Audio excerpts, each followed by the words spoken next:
We're back with the Opie and Anthony show. As Opie is sipping water, Anthony's talking about alcohol. Colin Quinn just walked in, and I'm now leading the show, and here it is. We're back. You're leaving the show. Leading us back in from break. I know. And it was pretty powerful the way I did that. It really was. And by the way, I was informed that while I didn't know Colin was here while I was doing my brilliant sports analysis break about Green Bay and Dallas, and apparently Colin was in the dressing room not agreeing. It wasn't that I disagreed. First of all, I grew up loving the Packers, I was from New York. But second of all, just the fact that it takes a real amateur to spout a fact like, Dallas, Green Bay hasn't beaten them since 1989. That's not a fact that a real sports fan would even know. And I'm not even a real sports fan. I'm a half a fruit myself. But I know phoniness when I hear it.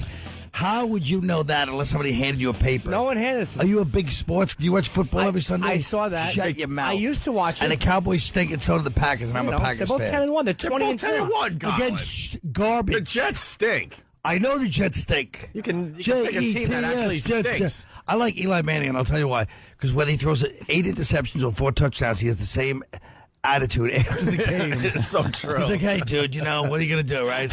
And the fans are like, oh, kill you. He's like, what are you going to do? I'm Peyton's brother. That's exactly it. Now what? Now what he got for me? He's either like... They're so right. Even if How about some emotion out there? Even each play just stands there like, hey, what's up, man? Yeah. Yeah, it's so funny. I hate Eli. I hate the Giants. Can't stand the Giants. Never liked the Giants. I always hated the Giants, but with Eli, for some reason, they were always boring. Even when they won the Super Bowl, they were so boring. Phil Simms. He was just a... Well, they hit the stand. When I was a kid, Joe Pisarcik was the quarterback. Just to show what losers they were. Did they wear helmets back then? It was just leather. Leather helmets? No face guard. No face guards? Is that Joe joke? Pisarcik, just to show what losers they were, there was in the magazines, they would have the Shy Man's Guide to Picking Up Girls with Joe Pisarcik. The guy was the quarterback of the Giants. I swear to God. That's like Norton's Nonsense in Steppin' Out magazine. Yeah. You have your own column, Steppin' Out? No. It's like the Jackie the Joke Man joke. They put your face and your name, and they pick an awful joke. And they just, pick a joke. You have nothing to do with it. Chauncey, Chauncey always picks your joke and totally misquotes it. Oh, yeah, it screws it. Yeah. Hey, you check out MySpace broads there, Colin? No. My MySpace is a national disgrace. Is it really? My brother's supposed to be running it. Kids come up to me on the road. What's with your MySpace? They scream at me. I have less friends. It's unbelievable. Can we see? You have 8 friends? Yeah, I have less friends than Keith Robinson. That's not good. Well, we got into this discussion that a lot of girls on MySpace, they look really hot. Right. And then you meet them. We got a bunch of guys that have met some of these girls on MySpace, and they're just awful. They don't look anything like their pictures whatsoever. So we're talking about MySpace voodoo, some of the things girls do to make themselves look hot. And there's a whole website dedicated to girls that look hot on their MySpace pages, but then the reality is that they're just hiding up a world of hurt. And they were able to do that, by the way. They tricked a lot of people. So they have their MySpace picture, and then they have a real picture of them just kind of hanging out. Right. Literally hanging out all over the place. Yeah, a picture that they decide not to have on their MySpace page. Yeah. And it's quite different. You want to, scroll down and show some of these to Colin there? Well, let me ask you something, not to immediately attack, but how is that any different than... Robert Kelly Live, MySpace. Oh, how Bob would... him in person, he's 480. Is he using his old publicity shots when he had hair and abs? He just called me from the airport. Dude, I just got in a fight with a Hindu. Some Indian guy behind him on the line at the airport was kicking him with his leg with some bag, and Bob turned around and almost hit him. He's got to stop playing that video game. And the Hindu was probably worshiping him. Yeah. That's a cow joke, people. Oh, that's very funny. Hey, let's go to Casey in Nevada. Casey, let's get this going. What do you got? How's it going, boy? Hey, Casey. I got a girlfriend. She's not really a looker, but on one of her MySpace pictures, she's pretty cute. She's not a looker. What does she do to make herself look cute if she's not a looker in person? She's on a boat, and I took a picture of her. And it's she's on a boat. Sure, on a boat. Take a picture. She's biting Robert Shaw in half.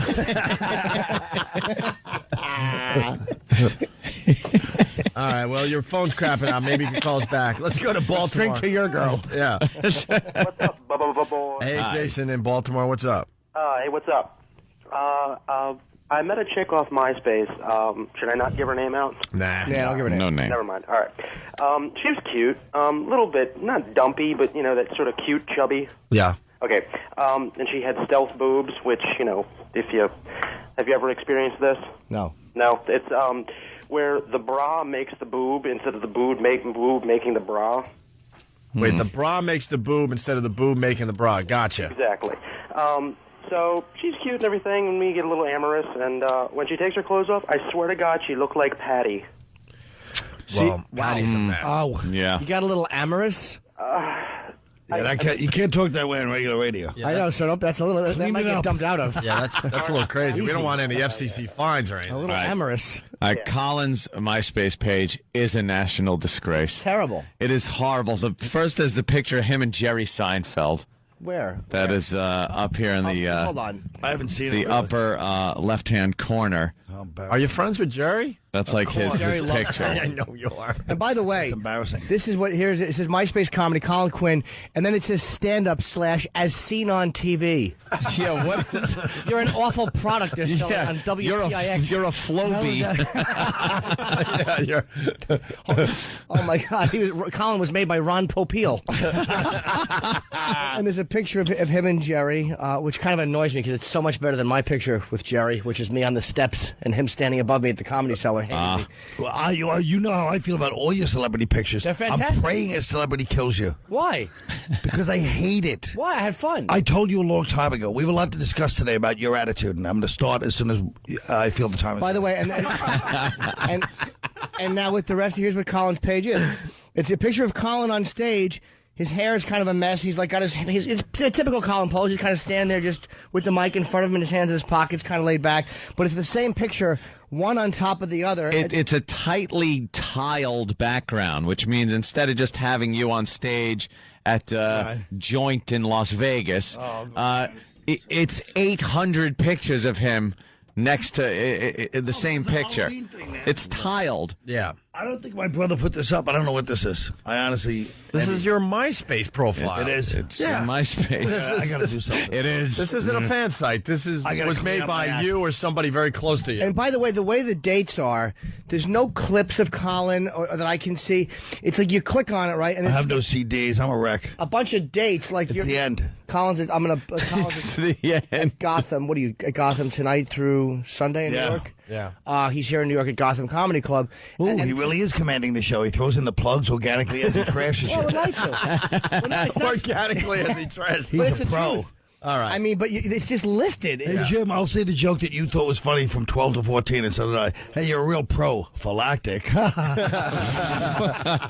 go to Arizona. Matt, what's up?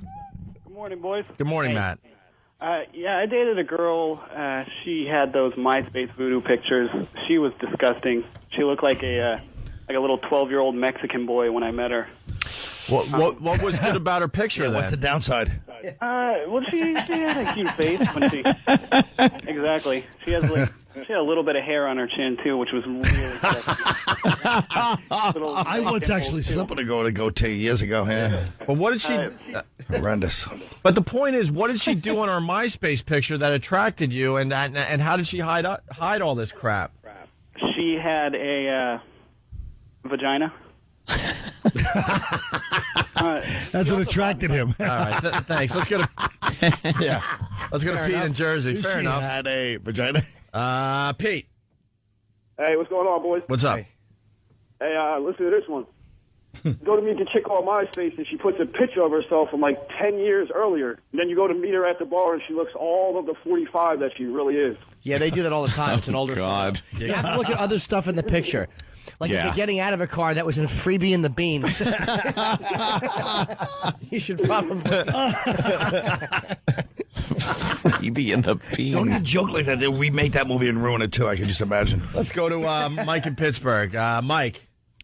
Hey, what's up, guys? Hey, go to that website, E-Rock. What's up, Mike? I've been burned a few times. I checked out a few girls who look totally smoking hot, but their photos are cropped out. Their faces are like blocked out. Yeah. It's like a mirror shot, and then you go up and you meet them, and their face is just like divots. Disgusting. Hey, is that a real picture on that website, E-Rock? That one I'm not sure. Oh, come on. It is. I'm starting to think it's a real picture. Oh, it is a real picture. That girl's gigantic. She may have had. There's a picture of a girl laying on an orange blanket, and she looks like She's probably 500 pounds, and she's propped up on her arm with her breasts kind of like in a sexy little top, and like the middle of her looks good, like her face and her cleavage looks good. The rest of her, she looks like just a sea animal. So, yeah, if you show just the face and the breast, she looks like she could be a I believe girl. they would call that the MySpace iceberg. Yes. That's like 90% of it you can't see, and it's the most dangerous part. Yeah, it's cropped to the point where you see her cute face and her cleavage, and she looks like a regular looking girl. Human being. She looks like a human being. And then you realize that what she's not showing is a really, really, really large. Yeah, she should have Carrie Fisher on a chain. Right. What are some of the other ones? What is this website, by the way? We'll link it up. All right, we'll link it up. I heard Chris Hansen is doing a Catch a Predator with those girls, where he brings them. And he goes, "What's wrong with you?" He goes, "Sit down. What are you doing here?" Yeah. I'll be right back. Look at you fat pig. And they don't even answer. They just go right for the cookies. They don't even use their hands. They put their mouth in the bowl. It's worth it when they try to run out and the cops throw them on the ground because they're so fat it looks hilarious. All right, go to the other one. So then they talk about the MySpace angle, where the girl figures out what angle makes her look good, usually like a profile shot. And they're showing an example of this girl. She looks really, really hot in her profile. It's side shot. She's looking to the left. Yeah. And then there's another picture of her, which is more, from her breasts up, and you can tell that she's pretty large and should be playing for a football She's an team. elephant. Yeah. And what they do is they use the hair to loop under and cover their neck. Oh, yeah. Yeah, so you don't see the neck fat. Right. All right. What's That's the next a good one? move. Here's something that happens on By MySpace. Steve Miller. Back in the 70s. Right. This is the very large glasses to hide a fat face. Yeah. They're showing a picture of a girl. She's got the very large kind of like Paris Hilton sunglasses Got those, on. the old guy that just got cataract surgery Right. glasses on. But the stylish version. And she looks like she could be a cute blonde, right? And then you take the glasses off, and it shows how fat her cheeks are. Mm-hmm. And it's a much different. They all wind up looking like field hockey players. Yeah, they really do. The Asian one's not that bad. This girl, she sucks in her cheekbones. Yep. So she has really nice cheekbones. The picture is kind of from above a little bit, and it's a side shot with Hair is strategically placed. right. And she's sucking in the cheekbones. You see nothing but cheekbones. This girl looks like Carney Wilson. Well, Was it Carney Wilson? Yeah. The fat one? She Yep. actually John looks Panette. like. Yeah. She actually looks like Carney Wilson when she's not sucking in the cheekbone. the angle you're seeing is picture like she's a little bit below you, and you're to her left. So she's probably holding the camera with her left arm and taking the picture from above. And Because she has no friends. she Yeah. shouldn't. She shouldn't take herself. And she has her right hand up, like stop, like she's holding her right hand up, like she's in some sassy pose. Sassy. All right, what's the next one? What a manatee! Oh, yeah. This one is really classic. This is a risky move. Very talented, this girl. She's wearing nothing but it looks like a bra and panties. Yeah, little boy shorts, right? Little boy shorts and a bra. Or a very short skirt. It's hard to tell because that's how much she's messing with the angle here. This is also what I call the underwater shot because it looks like it's underwater. The flash really lights up the face, but the body and stuff is left in this darkness. Right. Like a great white coming at the cage. It's like, very good. Because it's coming out of the murkiness at you. She's leaning over now and hiding 90% of her body. Well, because from the top angle, you can see the breasts in the outfit and then the skirt. Like and her face body- is right there in the picture, and like Ann said, because she's leaning her face forward. Face is right in the picture. The fatness is way behind her, so it looks thinner. The other thing she's doing to kind of trick you here is using that artsy black and white. Yeah. Yeah. You know, because she knows in color she looks awful. And then the next picture is her during the day, outside, color photo. It looks like she's in front of the Alamo or something. Soccer mom. And she is... she's dumpy. she's nowhere close to... She's a dumpy girl. Dumpy. She's nowhere close to that other picture with the short skirt. You couldn't even... If you put those pictures... with like 5 other pictures, you would never, ever pick her as the same girl. Like, I'd let her service me in the car, and then I'd kick her out. Like, she's not atrocious, but she's a dumpy girl. But Dumpy. if you were meeting the other picture, it's the same girl, you would take her out to dinner and... No, he wouldn't. He'd have a service in the car. Absolutely. Well, because he's not a real human being, but the average guy would take her to dinner. If the girl on top showed up, I would at least talk to her before I took it out. Yeah. The girl on the bottom would literally walk in my door, and as she was sitting on the sofa, she'd hear this. Zip. Wait, no, I thought that would get a big, like, buckle sound. No, the buckle sound didn't really work. Yeah. Okay. Very well. You need a Foley You're a engineer. little rusty since your enema on stage closer days. Oh, you remember that props. Oh, yeah, when I would hold the fleet enema? Yeah. What's the next one, Did it ever occur to you guys that these pictures say more about us and what where values are than the ladies? Yeah. But we don't like thinking about that. We feel better about ourselves by making other people feel bad, Colin. Now, you know. Oh, do I ever? This next picture is a girl. Same thing, kind of that artsy, not black and white, but one shade of color.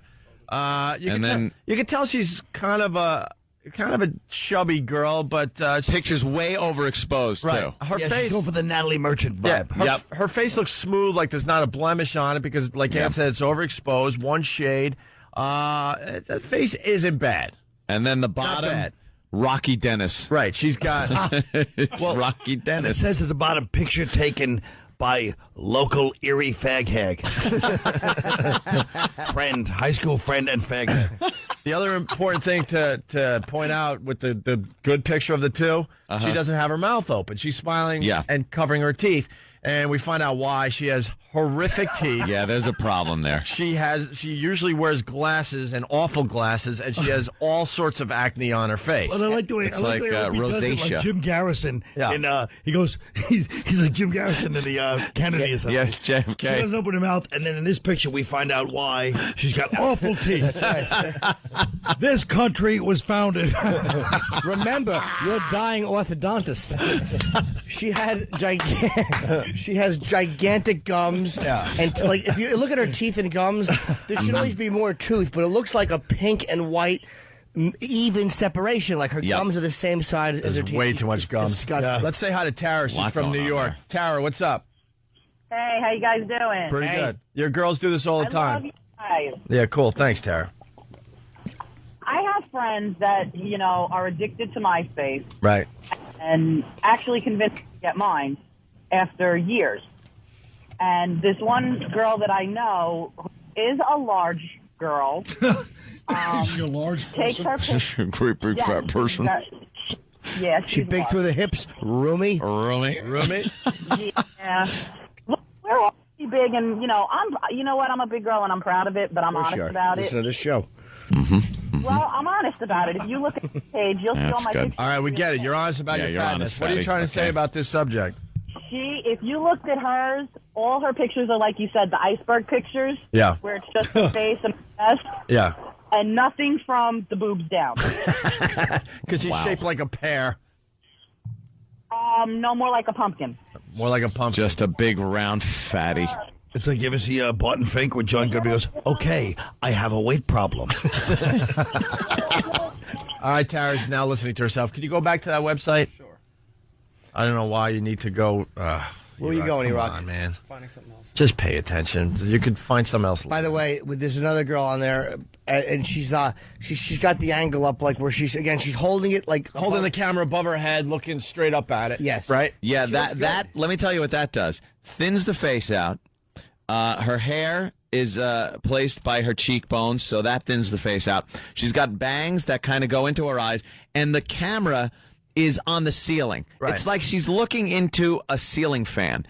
And that keeps the fatness far away from the camera lens. It also makes the eyes look very attractive because you get a lot of the white of the eyes underneath, and it makes her eyes look very big. All right, Anthony, you're starting to sound like Project Runway. I really am. Her hair is cut correctly. Yes, of course. She's gorgeous. But then the reality is... what is that? It's not the same person. She's at some kind of street fair. It's daylight. She's with the crowd. She's giving the peace sign. She is the crowd. Yeah, and she is. This can't be the same girl. The other picture. looks like a girl that would be easily 150 pounds heavier than the one we're looking at. And then you realize the ceiling fan she probably avoided because it reminded her of when propellers would hit her back while she was in the lake on the boat. What a fat body. And believe me, I've hooked up with girls like this where you talk to them and they we believe you. Believe me. You might not believe this one. Believe me, you. She actually looks like a girl that I met up with before MySpace. It was when Which picture? The bottom one. Of course. Please. All right, let's go to Vinny in Jersey. We got another example as we talk to Vinny. Vinny, what's up? Hey, what's up, guys? Hey. All right, so I met this girl on MySpace. It was about last year, actually.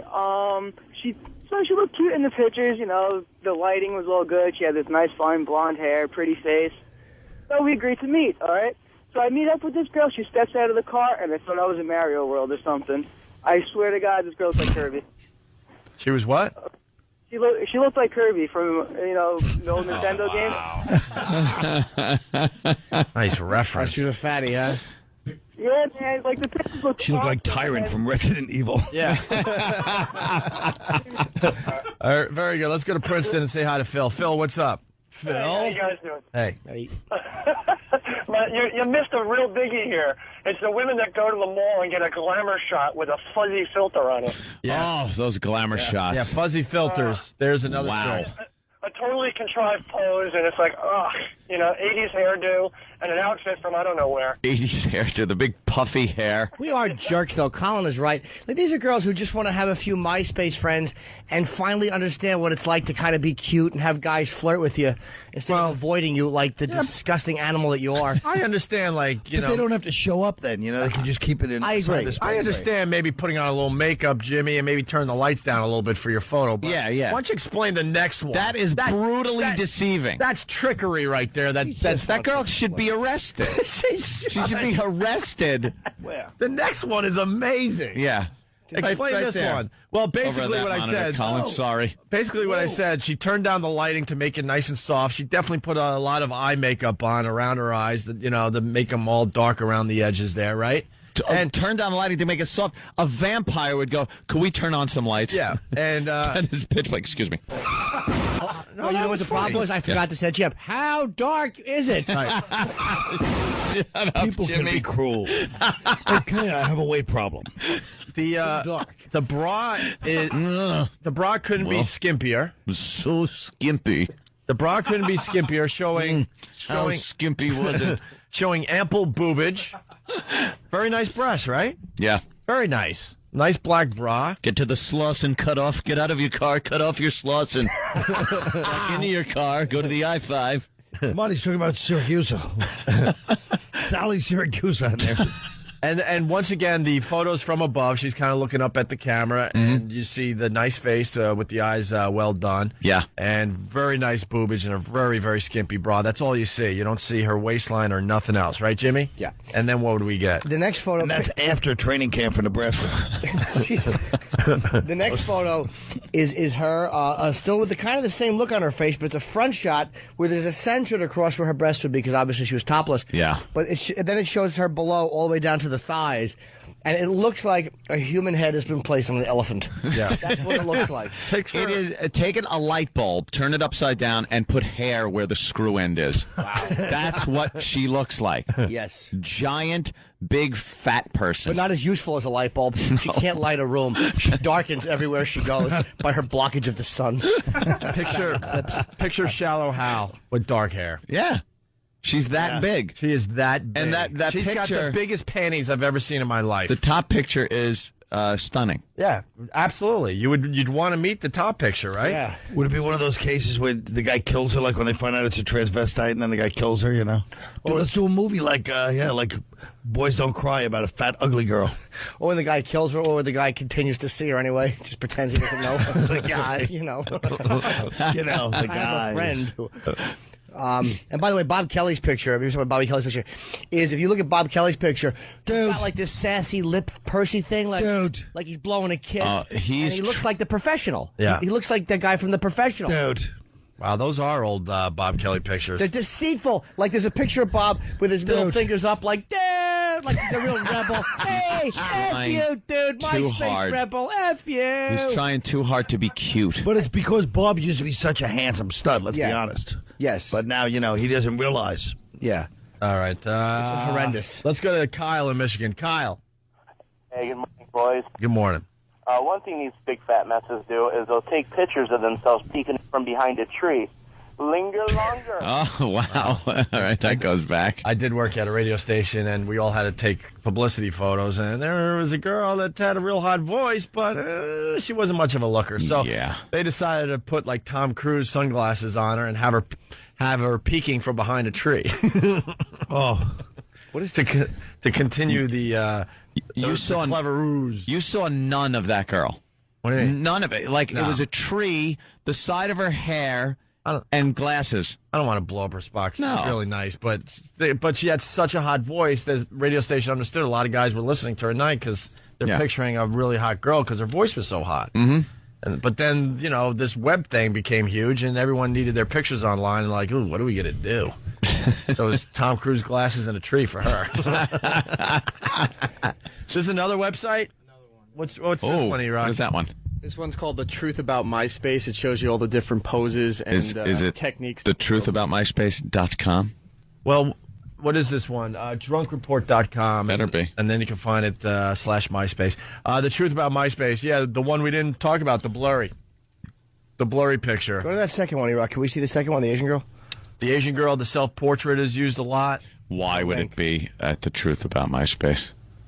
Why would it be? What are they doing? They're showing you tricks, but you can't see what the girls really look like, so these might not be tricks. Yeah, but they're talking about extreme angles, the up-close dark photo. What else? But they're not showing you the girls as they are. Like, these could be the way they really look. This could be an accurate representation of the girls. The long hair. First of all, Jim, you just saw it for 1 minute. The guy worked a long time on it. Why don't you give it a break? Quit critiquing the guy's critique of MySpace and let it fly. No, I want more detail. He's not giving us detail. Well, they're saying that when you see the obvious photo of the goods, they call it, like, the girl down below, and she's not willing to show her face, that's a problem, too. No, she just knows what a man wants. No one cares about her head. She can have advertising taped to her face for all I care. If I show up, she can have a Petco sign on her face and nothing. You just kept going. I know I did because I felt we didn't know where the pause was. I felt disinterest and silence. And we needed a period there, so Let us we know laugh. that the sentence was over. Well, I figured I would use that to my. I would say I'll take the fact that everyone here sees me bombing, and I'll spin it into a good one. And it's just the Petco one. Work. Let's go to Jeff in New York. Jeff says dating websites even worse. Jeff. Hey, what's up, guys? Hey. Yo, your shows have been on fire lately, for real. Just want to let you know. For real, yeah. Thank you, sir. You have no idea. The photos on these websites are like glamour shots compared to what these broads look like in real life. Yeah, that's what we're getting at for the last half hour. Yeah, I can understand that on the dating site, though. But again, wouldn't you be embarrassed to show... Like, I would rather show pictures of myself that are less attractive, so when I show up, they're like, wow, you're a little cuter than I thought you'd be. I think everyone tries to look good in a photo, but there's a point where you're just being ridiculous with what you really are. Like, if I want to meet a girl, I'll take a photo of myself. I have a sweater and I have, like, a collar shirt under it and in front of a fireplace. That's a good look for you. It really is. A gentleman's photo. Yeah. Let's go back up to Boston. Listening on BCN, it's Charlie. Charlie, what's up? Charlie. What's going on? Hey, man.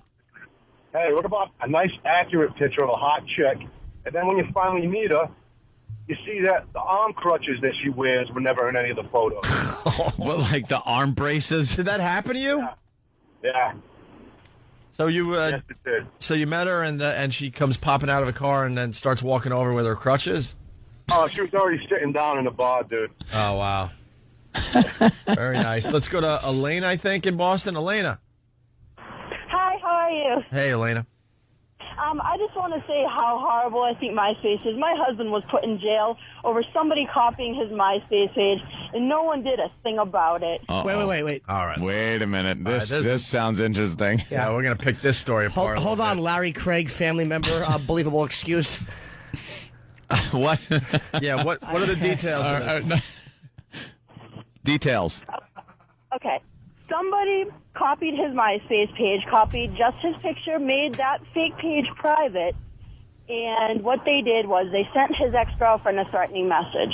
No, because IP address would be revealed that it wasn't from him, and he would not have gone to jail. Oh, well, here's the best part. The DA, the courts, no one ever did anything about that. If they did their job right the first time, he never would have been taken to jail on my birthday. Well, hold on. Who was his defense lawyer? Was it Arthur Kirkland? She doesn't care that he went to jail. She just cares that he went to jail on her birthday. Anyone else pick up on that? Yeah, ruined my birthday. She doesn't care that he went to jail. You self-centered. Why do you have to do it on my birthday? What happened with the ex-girlfriend? What happened? Yeah. Oh, I don't know. Honestly, no one knows where she is. No one really gives a crap about where she is. Oh. But all I know is that she's living a good life right now because she doesn't have to worry about what's going on. She's in the clear. Like breathing. I just thought it was her. So wait, miss, you're saying that he went to jail for a threatening MySpace message? You're not telling us that everything. he didn't send, and then the girlfird disappeared. Oh, yeah, they also found dead bodies in his backyard in shallow graves. No, but Here's where she is, she said. Yeah. No, this actually happened back in August. No, like I said, if they did their job right the first time, he never would have gone to jail. Then the funny thing was, he was sitting at my work, at my old job, when the message was sent. No computers. I mean, it's the Angelos, for crying out loud. So, miss. No computers, no nothing, no internet. Why was he doing it your job on your birthday? Exactly. What do you do besides sound like Pacino's wife in Dog Day Afternoon? He was at my computer on my birthday. He says, "Send the MySpace message, you fat pig." I said, "Is he going to kill me and throw my body in the river?" No. The court date was on my birthday. It was a month later, but the court date. Oh, get over it. You'll have enough birthdays. Exactly. Hopefully that'll be the last one. Enough about your stupid I birthday. understand what happened. You want a gift card? We'll send it out. What today. happened, though? Yeah, what happened, miss? A threatening message. What did it say? If you don't let me see Riley, then I'll take care of you. All eyes will be on you. Some bull crap like that. But it's quoting Tupac. How long has he been in jail? He was in jail for 23 days. He's out now. But So for that message, he went to jail. Huh? He went to jail for that message alone? Yeah. No, I don't believe it. One threatening message would not get you a month in jail. No. Oh no. Well, apparently someone did the same thing last year and put him on probation. Was it on your birthday? Her birthday. Enough about your birthday. I think this girl likes her birthday, huh, Jimmy? She loves her birthday. Perhaps more than that. Perhaps more than that. All right, Elena, we don't buy your story. There's more to it that you're not willing to reveal, so we got to take it by you. My opinion is your husband's a creep. Yeah, you're being naive. What, someone set up another threatening message that wasn't from him? Yeah. Stop it. All right, let's being naive, Kate. One more before the break. It's K, by the way, not Kate. K. Jennifer and Rockland. Jennifer? Kate. Hi, boys. Hi.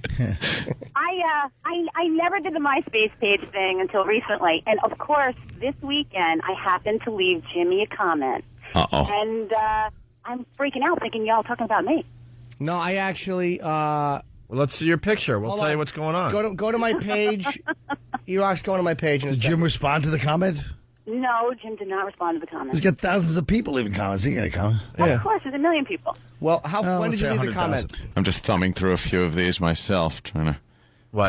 People are giving me links to MySpace, and right. He's in there just horrific. Jennifer, can we look at your MySpace picture? Why you do some of that MySpace voodoo? No, I don't think. By the way, we want everyone to throw MySpace voodoo in Google today. MySpace voodoo. Did you try to take? Did you try to take a sexier picture than maybe you should have? No, I did not try to take a picture. I just took pictures that I had. Oh. So you get points for honesty. All right, All right, we're jammed up here. Hold on the line, Jennifer. We'll try to get back to you after the break. We got Colin Quinn in studio. He's playing Gotham Comedy Club, Friday, Saturday, Sunday? Yes, Thursday, Friday, Saturday, Sunday. I was trying to show Colin how a real page was set up, by the way. Not just the same photo 30 times with your dates in white, which are hard to read. Yes. Have someone else do your page. Yeah, go down to the top, just real quick, just show them. Go down to the top of the page. Who does your page, Jimmy? My agent. And I answer the emails. To the very top.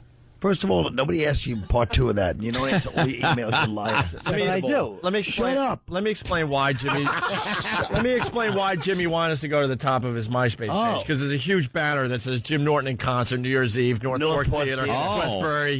He's not trying to help you. I am trying to help. That was a clever way for us to get his plug in. Opie, his you New are too Year's cynical. Eve show. Opie, you're too cynical. With tickets on Jim sale this doesn't care about Friday his at 9 Northport a.m. New Click Year's here to Eve. purchase tickets. It's all right there, right, Jimmy? Yeah, you want to go to What does that have to do about a nice MySpace page? Because you have to have links to your stuff. You just have a bunch of white letters. No one can read your stuff. But you're saying the Northport what? New Year's Eve gig? What? North Fork. It's Westbury Music Fair, New Year's Eve, and tickets are on sale tomorrow morning. That's not about me. It's about you. You're in New York somewhere, too, this week, which is Colin, nice. I know you're right there with me. Give me a little fist touch there on that one. It's Opie and Anthony. We'll continue.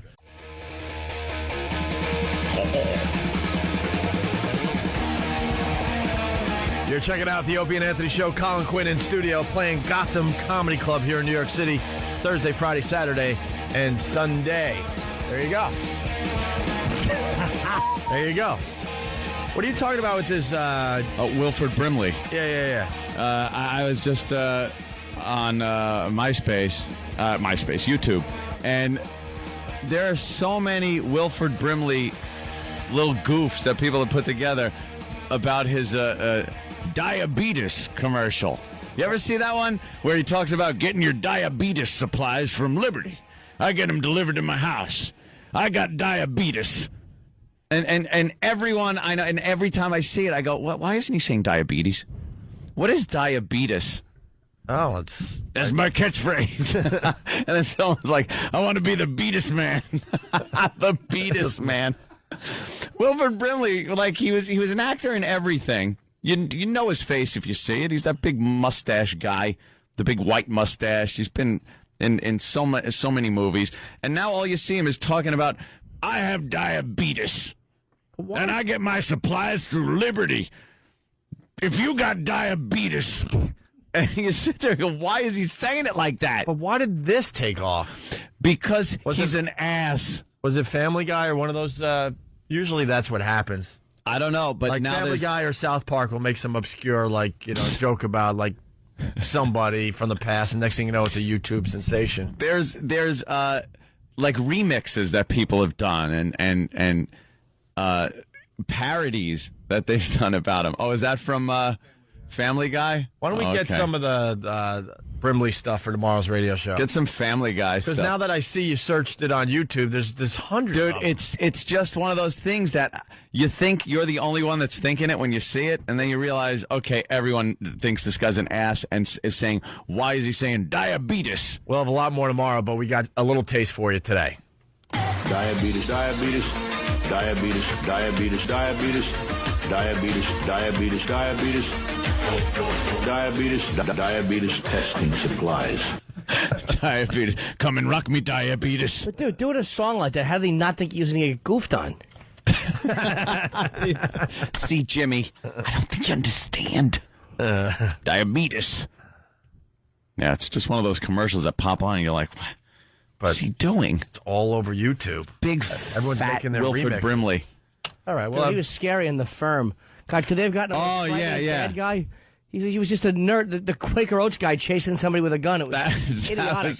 That was pretty creepy. They did a good parody on that one on Seinfeld, I guess, with the mail delivery one where Kramer was protesting the post office and they pulled him in. And he's the postal inspector.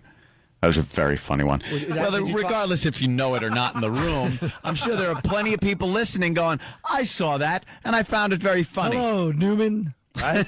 Yeah, that's it. Colin's with you. Sure he is. Colin's right there with you. You know, you have a picture with Jerry on your MySpace page. You should know every episode. Yeah, you would think you would have seen his show. I'm the opposite of those girls. My MySpace page is so horrendous. It drives people away. It doesn't attract them. I know, but you talk about my celebrity photos, and you're a celebrity. Although one of minor stature, you are a celebrity. I'm not minor stature. I'm just descending rapidly. No. And don't patronize me. He goes, no. No. First of all, if I am or not, your opinion's not going to matter either way. Now go on. Well, I'm just saying that. Shut up and continue. I am. I can't shut up and continue. Those things they're antonyms. This better not end with Northport Theater or North Fork Theater. No. I'm done. Who cares about tomorrow morning tickets on sale? It's irrelevant. Yeah. I'm talking about your picture with Seinfeld. You're a famous guy. You have a picture with Seinfeld on your MySpace page. It's a disgrace. Yeah, it's true. What's his picture on his MySpace? It's probably not with you. It probably isn't me. No, it's not. Does he even have a MySpace, you think? I'm sure he does. I bet he doesn't. Hey, we got a great little news story. It is Perv News Thursday. We love to find these little pervy stories, and this one's a classic today. Check this out. An Oak Creek man accused of planting a hidden camera in his friend's bathroom will spend the next year in prison. Wow. Only on 12 News, Caroline Leiters reports on an emotional morning in court for both families affected by his crime. Sean Komorowski came to court asking the judge for probation, not prison. If I could take the pain away, believe me, I would. He admitted to the crime. He bought this camera clock radio at a Sharper image store and for more than a year collected the video images it captured from his best friend's bathroom. Oh, God. Who was he watching? His buddy or his buddy's kids? We'll find out more, but... doesn't matter. The guy sounds like a poor slob. Let him go. Well, that's what I was getting at there, Colin. He's a disabled man.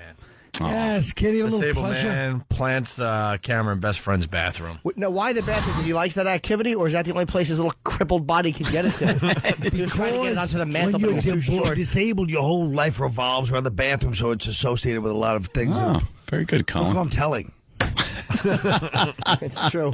That's true. His little twisted body Old in the target bathroom. chest. You know what? Let's It's kind of sad. Do you think you should go to jail now?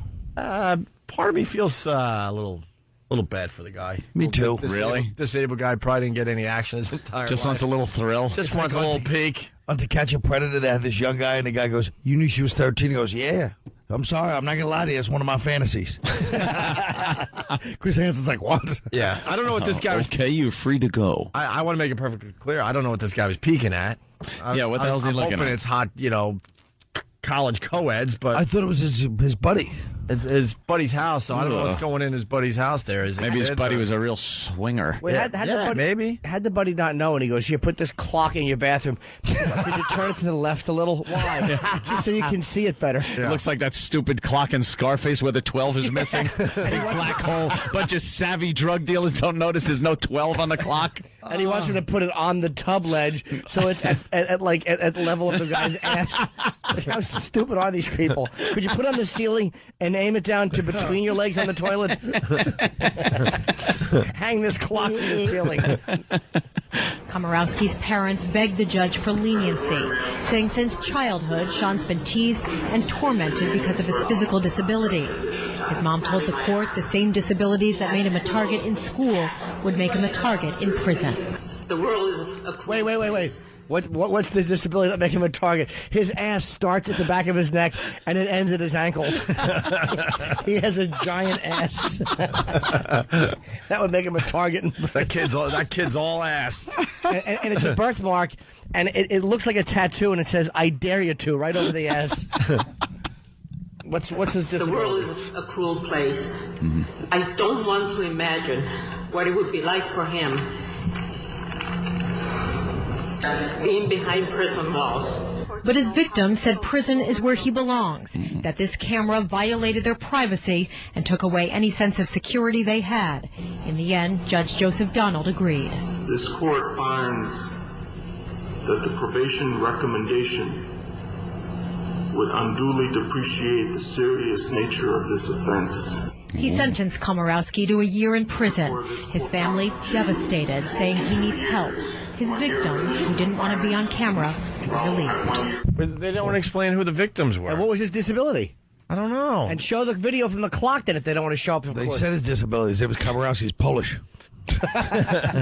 He was sentenced to prison time, and that made me feel that's going to make me feel a little bit safer. Oh, sounds hot. Komorowski was the best man in the victim's wedding and had been friends with them for more than a decade. Even though he did plead guilty, he never said why he committed the crime. Why do you think he did? He liked looking at toilet footage. That's my educated guess. Yeah. Idiots. He's a bit of a voyeur. Yes, Danny. I just wanted to make it clear that the victim was the friend's wife. They do show her in the footage. With Was her she face hot? blurred out. All right. That makes more She sense. was a mess? Yeah. She should have been flattered. Oh, so he was probably taking like tub footage and stuff and shower footage. Yeah, I'm assuming that it was probably her, getting out of the shower. How'd they catch him? So what's the big deal? That I don't know. The guy was desperate, obviously. Well, yeah. And how would he sneak into the bathroom to unload tape? How'd that happen? I don't know the specifics of how that specific camera works. So I mean, that's what Jim's trying to get to. Of course it is. I mean, if he was best friends with the guy, I'm assuming that he had access to the guy's house on a fairly regular basis. Colin and I are good friends. I've been in his bathroom once in 6 years. Yeah. which means I have a lot of footage to collect. If you remember that clock I gave you. All right, we got one more quickie before we get out of here. Perv News continues with this fine story. He calls himself baseball player.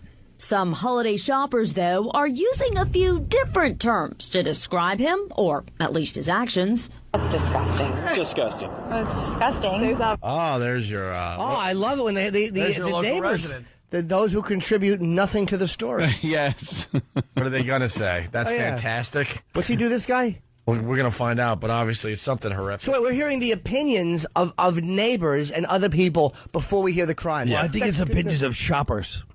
From what I got from the beginning of that story. Shoppers? Some holiday shoppers feel there's another word. Oh, holiday shoppers. People that are standing online for a Wii or something. He's getting in the way of the commerce thing. Can we start over again, please? I'm sorry, my here we go. apologies. Running out of show. He calls himself baseball player.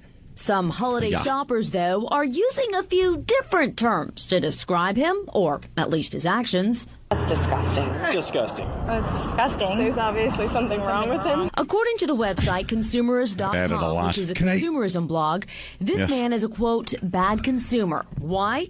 Because the 21-year-old college student who likes baseball and camping also likes masturbating in the Arrowhead Town Center in Glendale. These days, I tell you.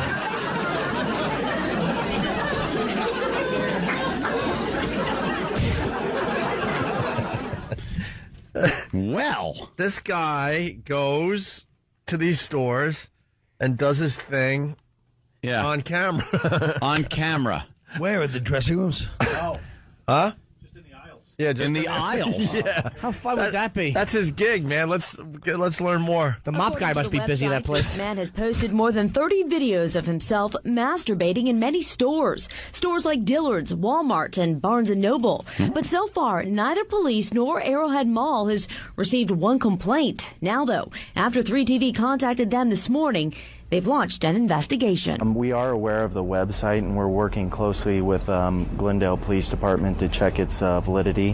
But to date, we have no reports of this incident. This guy rules. This guy does rule. Someone told the news about his his videos online. He's just finding his internet angle. His angle is to go. That's it. He wants to be an internet star. Him doing his thing in the aisles of big time stores. Good for him. What do you got, Dan? Yeah, it's good for him until you bite into a Cinnabon at the Starbucks in the Barnes & Noble. The stills from the news story were just hysterical because they had taken obviously still frames from his videos that he made. So it was just like you'd see some old grandma like looking at a towel or something in an aisle, and just everything below the waist has been blurred out. I think I've actually seen footage of this guy. I saw something like that where a guy brought his own camera, obviously in a case, and he's in a library, and you could see he's got sweatpants, and he's just pulling the sweatpants down. He would do it for a second, and there's a fat lady in the back perusing books. It was just antisocial behavior. Yes, of course. In my ideal world, a guy like him, good for him, would be killed.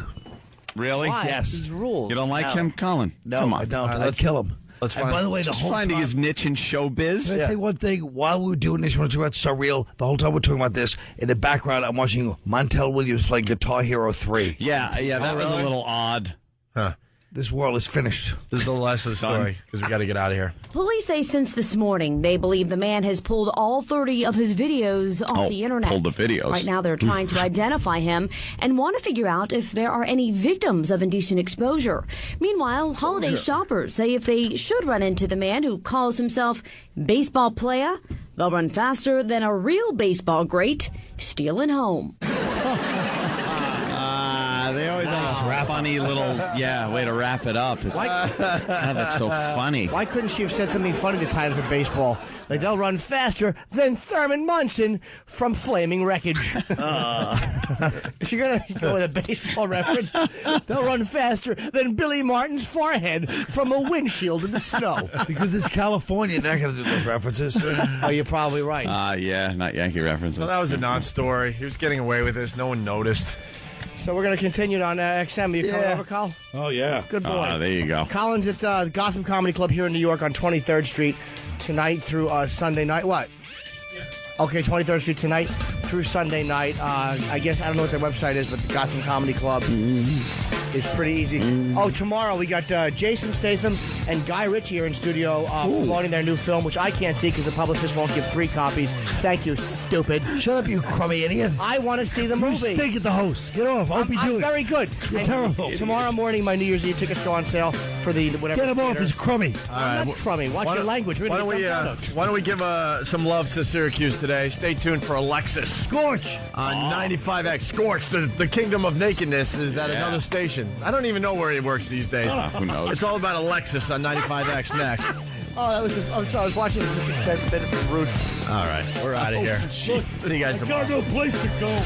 Dad, don't you? You're the porn star, Mrs. Jean. How about that girl? Yeah, we talked about her earlier. We got a nice picture of her on the paper over here. It's the Opie and Anthony Show on XM Satellite Radio. Jimmy is chomping at the bit over there. What do you got, Jimmy? Well, me and Kyle were just insulting each other. Oh, it's just they're just very hurtful. No, because Jimmy put up a great suggestion. You guys have to have my manager, and he's got some wild tales from his trips. And then I mentioned, let's bring my accountant in, you jackass. See, that's Shut where your mouth. That's where you're wrong, though, man. I've heard these stories from Jonathan. The guy's fucking insane. Yeah, he's got to be a fucking arms dealer. It's not like he's going to Vegas or to Yosemite. Yosemite. This guy is like, he's got pictures of African kings going by with armed guards as he's on the side of the road for the parade. He's like Jay Peterman from Seinfeld. Yeah, you know that show. It's not exactly. Yeah, it's not exactly like. My mate, it must be an bring it arms up again. dealer. Huh? Excuse me. He's a guy that sells 700 Sundays in Sierra Leone. So I'm really not that blown away. Well, Sierra Leone. He went to Mr. Corleone. Michael Corleone. Michael Corleone. He just travels a lot. So I was just mentioning that, and as we were talking, Colin just was saying, why don't you bring on your accountant? And he was dismissing me by not looking at me with his fucking awful middle finger pointed at me. Yeah. Which I thought was Why the definitely anger? disrespectful. Well, here's the thing about Jim. As you guys know, I spoke to you guys briefly at the Pat Cooper roast, and I said I really discussed it with Jim. And as you know, I'm only half joking when I say things like that. Yeah. And I mentioned that. Here's what bothers me about Jim. What? Okay, I've mentioned this to him before. Okay, we're in the car one day, and I was probably thinking him. He drives me uptown in his crummy car, non-celebrity car. The fancy caddy. What are you talking about? It's a caddy that looks like drove you uptown. Obviously, you haven't taken a ride with Jimmy in a while. Camry caddy. It's a Camry caddy. It looks like a Camry. It feels like a Camry, and nobody knows it's a caddy unless you say it. Caddy actually took the insignia off and put a caddy. So we're in the car, me, him, and his girl. And, and so maybe I was singing him a little hard. You forget sometimes because we're comedians and we bust balls. But when you call Jimmy, I kept calling him an ugly creep and how he's worked out to look mediocre. And I forget that, even though we're comedians and we bust balls, probably his childhood had a lot of pain and horror, as it should have. So suddenly, here we are, me being a snide kind of idiot. His girlfriend sitting there probably politely putting up with it. And then Jim outbursts, goes, so what about you? You act like you were a 10 when you were younger. You weren't that great looking. Just with total anger, holding in this nonsense. No. And I was like, first of all, I never thought I was a 10. I was a hard 7. He goes, you were a fucking 6. No. He actually thought I was the I'm not gonna, you will not make a monologue out of this. No. He's lying. He's lying. He's lying or he's deluded. Statement? No, this is my because opening statement. it's a 40-minute dissertation. That's not true. It's a falsehood. You're spreading falsehoods. No, it's not. I wasn't angry. Here's what Colin does. He was angry at outburst. Believe me, I wasn't mad. Me and my girlfriend still laugh at that house. She's like, what did Colin say he was that day? I'm like, a hard 7. But Colin acts like he's fucking 10 pounds away from the glory days. Like he was fucking... Oh, no, I don't. All right, 140. He acts like he was beautiful, and he was not a bad-looking guy. But that's all I said. I never thought I was you great act looking. like you were gorgeous. But that's what I'm saying. The fact that he thinks that. But no, it's true. First of all, even if it had been true, which I know how I really thought, but even if I did think that, why wouldn't you let an old man have his own delusion? Because you're not that much older than me. He screamed. I didn't scream at you. The amount of anger there, and here's my other point, okay? Here's my other point, which I do. What other point? You haven't made one to begin with. All right, here's my first and only point. And he is a lot older than you. He's 10 years older than I'm me. 48. Yeah. I'm 39. You're 9 years older than me. But in entertainment years, Colin is a hell of a lot older than you. Yeah. But here's what bothers me. The fact that he's angry about that. It's true. That was pretty funny, I thought. Well, I didn't think it was an insult, but apparently it was. Go ahead, Colin. Go ahead. Yeah, I don't like the fact that Jim, right after his last special, goes to the club every night because it's almost like, hey, man, I'm a gym rat. I just work at stand-up. You're a compulsive ass. Oh, Take a okay. few weeks off, shut up, and let me finish. No. Now, quit it. I'll tell you why. I'm not a gym rat. You think to yourself, hey, I'm a guy that just blue collar. I take my lunch pail into the club every night with your fake humility, and I'm putting a stop to it today. Right Why? now. I don't want people. Here's the Shut thing. your face. Hold on. No. Here's You're the thing. compulsive. Take a few weeks off and just breathe. I'm compulsive. Have you ever seen yourself in front of a buffet? Oh, that was hurtful. Of course it was. But it's not true. The reason I do it is because I don't think a buffet way. I know. I couldn't think of a better way to say It was food. good. But the bottom line is I don't want people coming out after seeing the HBO special and seeing the same shit. They're going to get pissed off. It's selfish. I want to make I more think what money. Colin's trying to say, though, you don't seem to enjoy all the success at But I times. do enjoy the success. No, that's I not love what I'm doing saying. stand-up. I'm Is that a trying to chore? stop any enjoyment of the success. Oh, you don't want him to enjoy it. If he has any chance of enjoying it, I'm putting a stop to it now. That's Oh, really what I'm look, trying another to do. chewed pen. The fucking they keep chewing the pens. You want to chewing keep? pens? I don't know. Whoever it is going What to are you get. doing? Oh, He's putting it up his there you go. ass. Whoever chews pens, enjoy the chewed pen. Fucking cunt. And you chew on that shit. Ew. Now wait a minute. Yes, that's shit, all right. Jim, you have to be careful with that kind of behavior. No, I don't like. I want to do new stuff, so I was done with the set in June, and I started doing new stuff. You don't do the same material. People come out to see me, they fucking not going to see the same act. You know what? He's a little. I'm picking up something here. What? I don't want to completely bash Besides jealousy? Jimmy, but no. Jump in, please. I'm picking up something. I think Jimmy is assuming that everyone has seen the HBO special. Yeah, you're right. So that he's got to get new material because when they go out, everyone that's there has seen his old material. No one has seen it, but it's more than that. Not everyone, no. But I do think that a good amount of people will come who have seen it. Hold on. We're trying to change the subject. Can I address my friend? I think there's truth in both. No, I don't assume I everyone really has do. seen it. Believe me, I would love to be able to just live off that for another year, but you That's can't. not what I'm saying. What? What I'm saying is that you think you fancy yourself a humble gym rat that goes down to the club and just works it out. And I want you to stop coming to the club, and if I see you there again, I'm going to punch you in the snout. Well, you're never there. What are you talking about, you fucking Well, if I lonely decide- psychopath? If I decide to go there. You know, you're writing a manifesto like fucking Ted Kaczynski. You're never there. He's just in front of his computer railing about technology and Jews and the fucking lesbians that run show business. What are you talking about? How do you know where I am? He's starting to leave the house again. He's fucking... That's right, I'm here, aren't I? You're an agoraphobic creep. You had to, because Mazzilli threatened to fire you if you didn't fucking plug. You probably had 8 tickets sold. It's like, go on the radio. No one knows you're at our club. Oh, shit. But that's why he's here to plug. It's fine. The hurt that is going on over here. There's no hurt at all. That's where you have to go out and plug when you're doing a gig. Oh, do you believe this idiot's trying to act like Mr. Pragmatic? Shut your mouth But right it's now. the truth. It's reality. I am a very pragmatic, which I think means realistic, guy. I'm not exactly sure what pragmatic means. Colin, what's going Hopefully on it means with you? fun and joyful. What's going on with Colin? Well, actually, what Jimmy's saying is semi-correct in that I have been writing my manifestos. Okay. But they're not really against anything in particular. It's just basically it's a compilation. You know, I have like what happened was I got ahead of myself psychologically and wrote thousands and thousands of pages. So my apartment looks a little bit like Kaczynski-esque, a high. A little bit like Beautiful Mind. Yeah. They're just notes stuck to the walls with strings, connecting bits together. Yeah. And that's the problem. So I've been trying to organize it, but it's very difficult. I wish I had like I fantasize about having like a really efficient Asian like assistant, you know. Oh. Yes, in stockings and of course the other part of it. Yes, but and it's- mail. You know. But I'm just that's what I've been going on with me, you know. Why don't you get yourself a trapper keeper? I used to use those to organize when I was drunk. Or the 5-section dunk book. But I got like so many, you know what I mean? I've got like thousands. It is like it's gone a little out of my control. And what is this thing going to be? A book Well, it's someday? like 10 books. It's just so many things. It's too many pages of things. Wow. Are you being serious for once? Yes, yes. Yes. So weird. You just sit there and you're typing away. No, his I don't like is I just go to Opie, like, Opie's like, so you got all the stuff, like, yeah, you're really trying to, like, I was like, yeah, Opie understands. It's like, I got him, and he goes, you being serious? I go, yeah. He goes, Well, it was weird. It's weird. It's weird when you get serious, Colin. Oh, I thought you meant it was weird that I have all my thousands of pages. You're very protective. Yes, we are. only see one side of you, the sarcastic side. We don't get to see the real sweet We don't get Colin. to see the sweet Colin. You have a big fat shell around you. Looks like I picture you crying alone in your apartment some nights. No, not really crying, you know. There's a lot more anger than me than...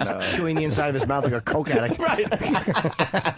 Yeah, there's a lot more, you know. We're just trying to see other sides I of you can't today. imagine myself Yeah. This is doing kind of an anything. intervention. You didn't realize what you stepped into Well, today. I'm just trying to say, like, I'm not really. I don't see myself as hurting myself before really damaging a lot of people. A lot of other people, sure. My own analysis of it, you know. Really, you don't like when I was in your 30th floor apartment and he steps over the rail and he's kind of hanging on and letting go for a second? Did you really? Yes, he was. That's cool. Yes, he was. 36th floor. And doing like the, Yes. where you let go, fall backwards, and then grab the rail?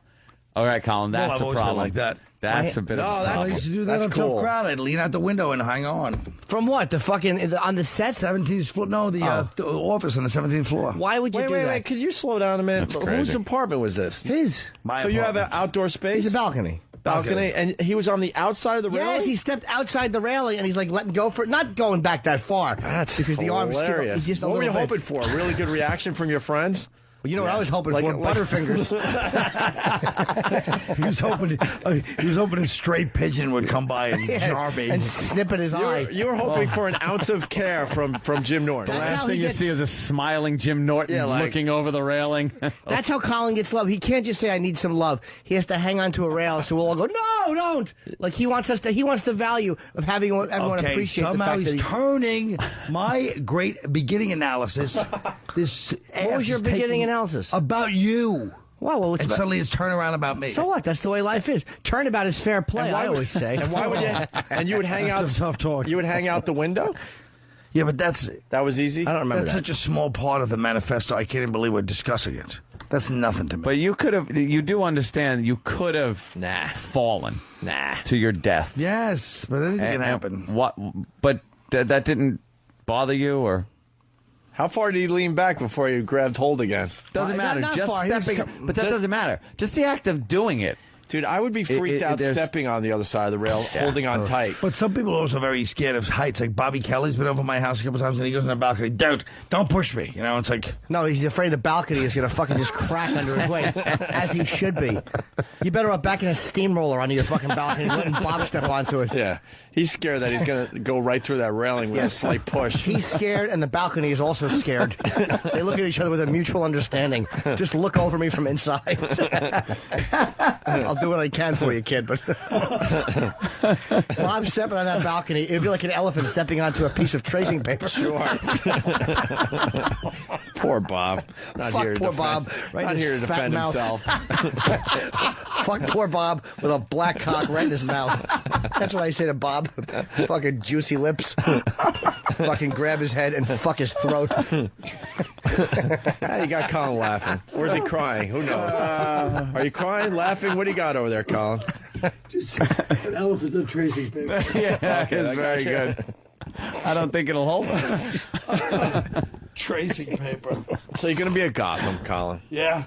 But what about the manifesto? I need an organized system. What are you trying to do? Yeah, right? what is I it? don't know. Is it like a huge Is book? Is there a book about your life? It's everything. It's everything. Then start writing a blog. Are you a 10 blogger? books. No. I blogged for a couple of days. It was boring. Well, then why don't you fucking stop being such an isolated homo and fucking get someone to help you Is it a straighten it out movie? and sell it? Yeah, why the isolation? I don't know. Uh-oh, we are getting serious, Colin. Yeah, We're he's breaking back him away down. from the Colin's mic. depressed, I think. That's my Are you theory. depressed? My Are you? theory is he hasn't told me that, but I theorize he's a little depressed. Self some drugs. What? the Suffolk County solution. In Nassau, my friend. I know, but where you from? Aren't you from Yeah, I'm Ronkonkoma? from Suffolk. Where are you from, Ronkonkoma? Huntington. Oh, he's no, not changing- Ronkonkoma. He's changing the subject to where you're from. That's never good. I'll go right back to it. Go ahead. Are you depressed? Why are you depressed? No, I'm actually coming out of depression, but I was depressed You for several seem, years. you seem way better than the last time I saw you. Thank you, exactly. I'm dead I like serious. the fact that no I'm one- being serious now.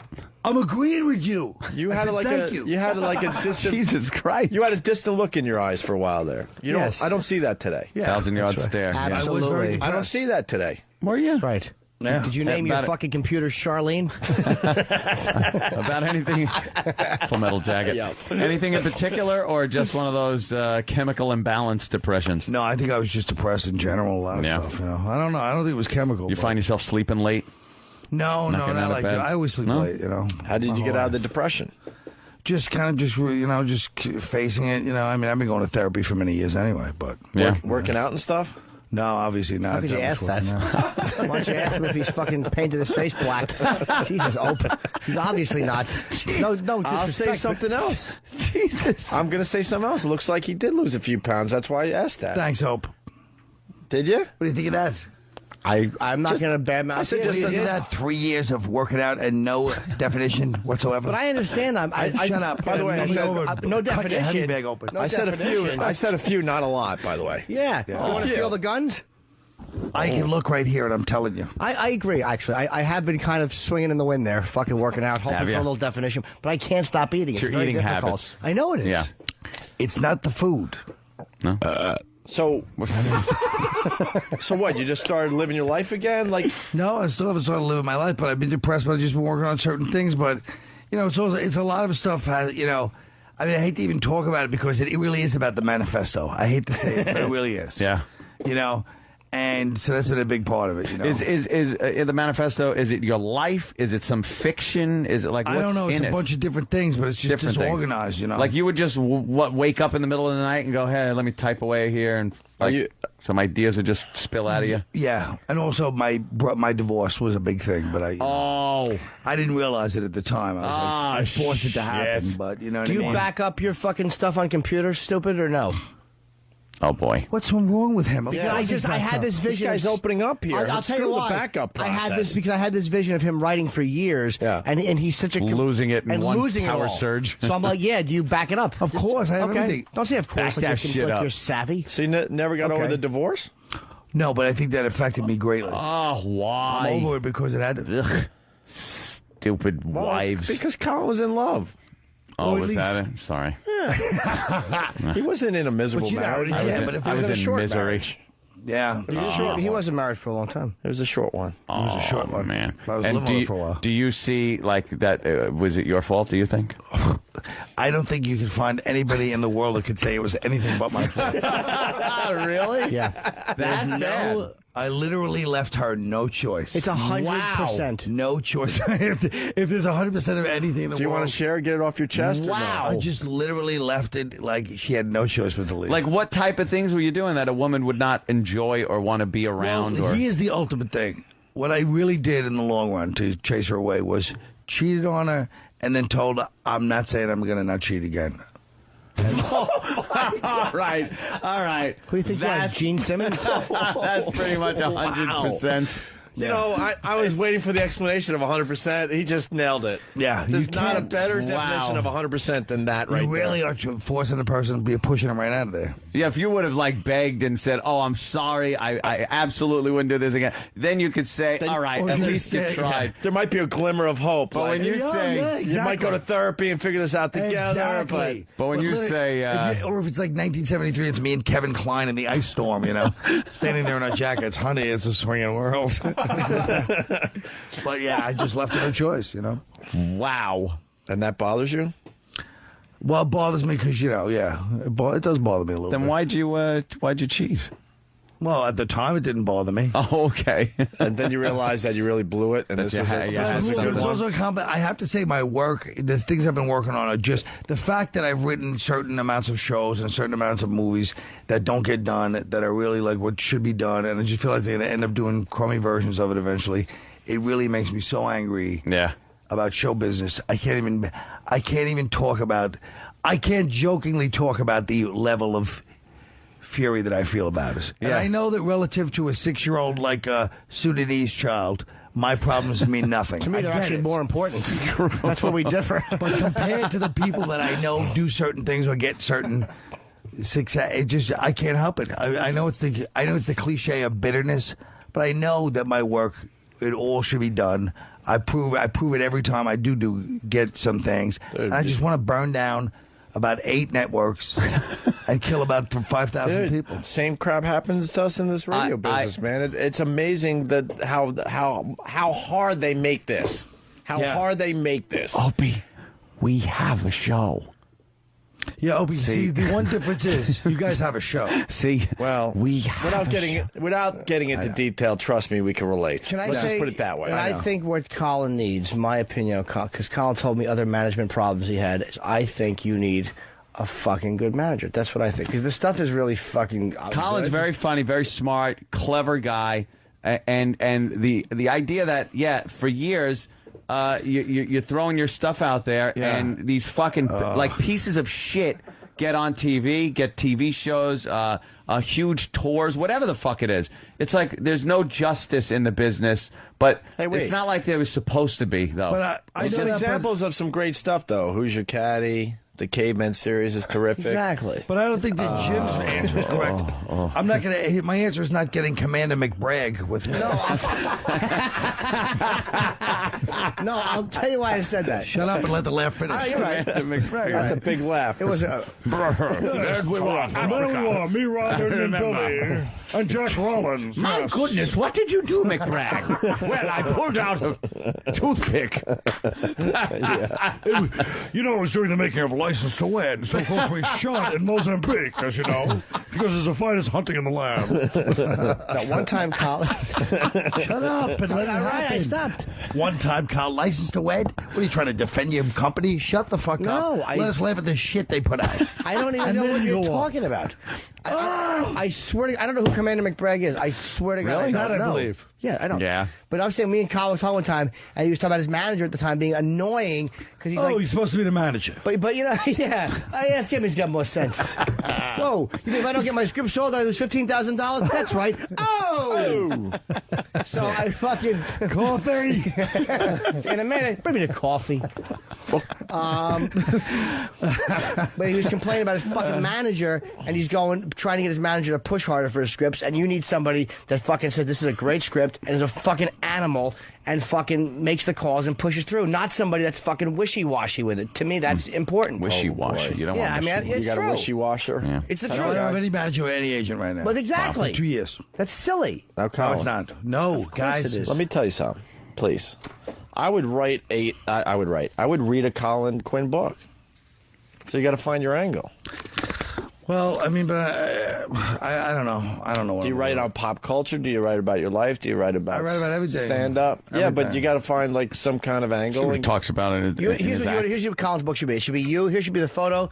Should be you, like, sitting in front of a computer with, like, a bunch of, like, papers piled up and your hands in the air, like, what the hell, folks?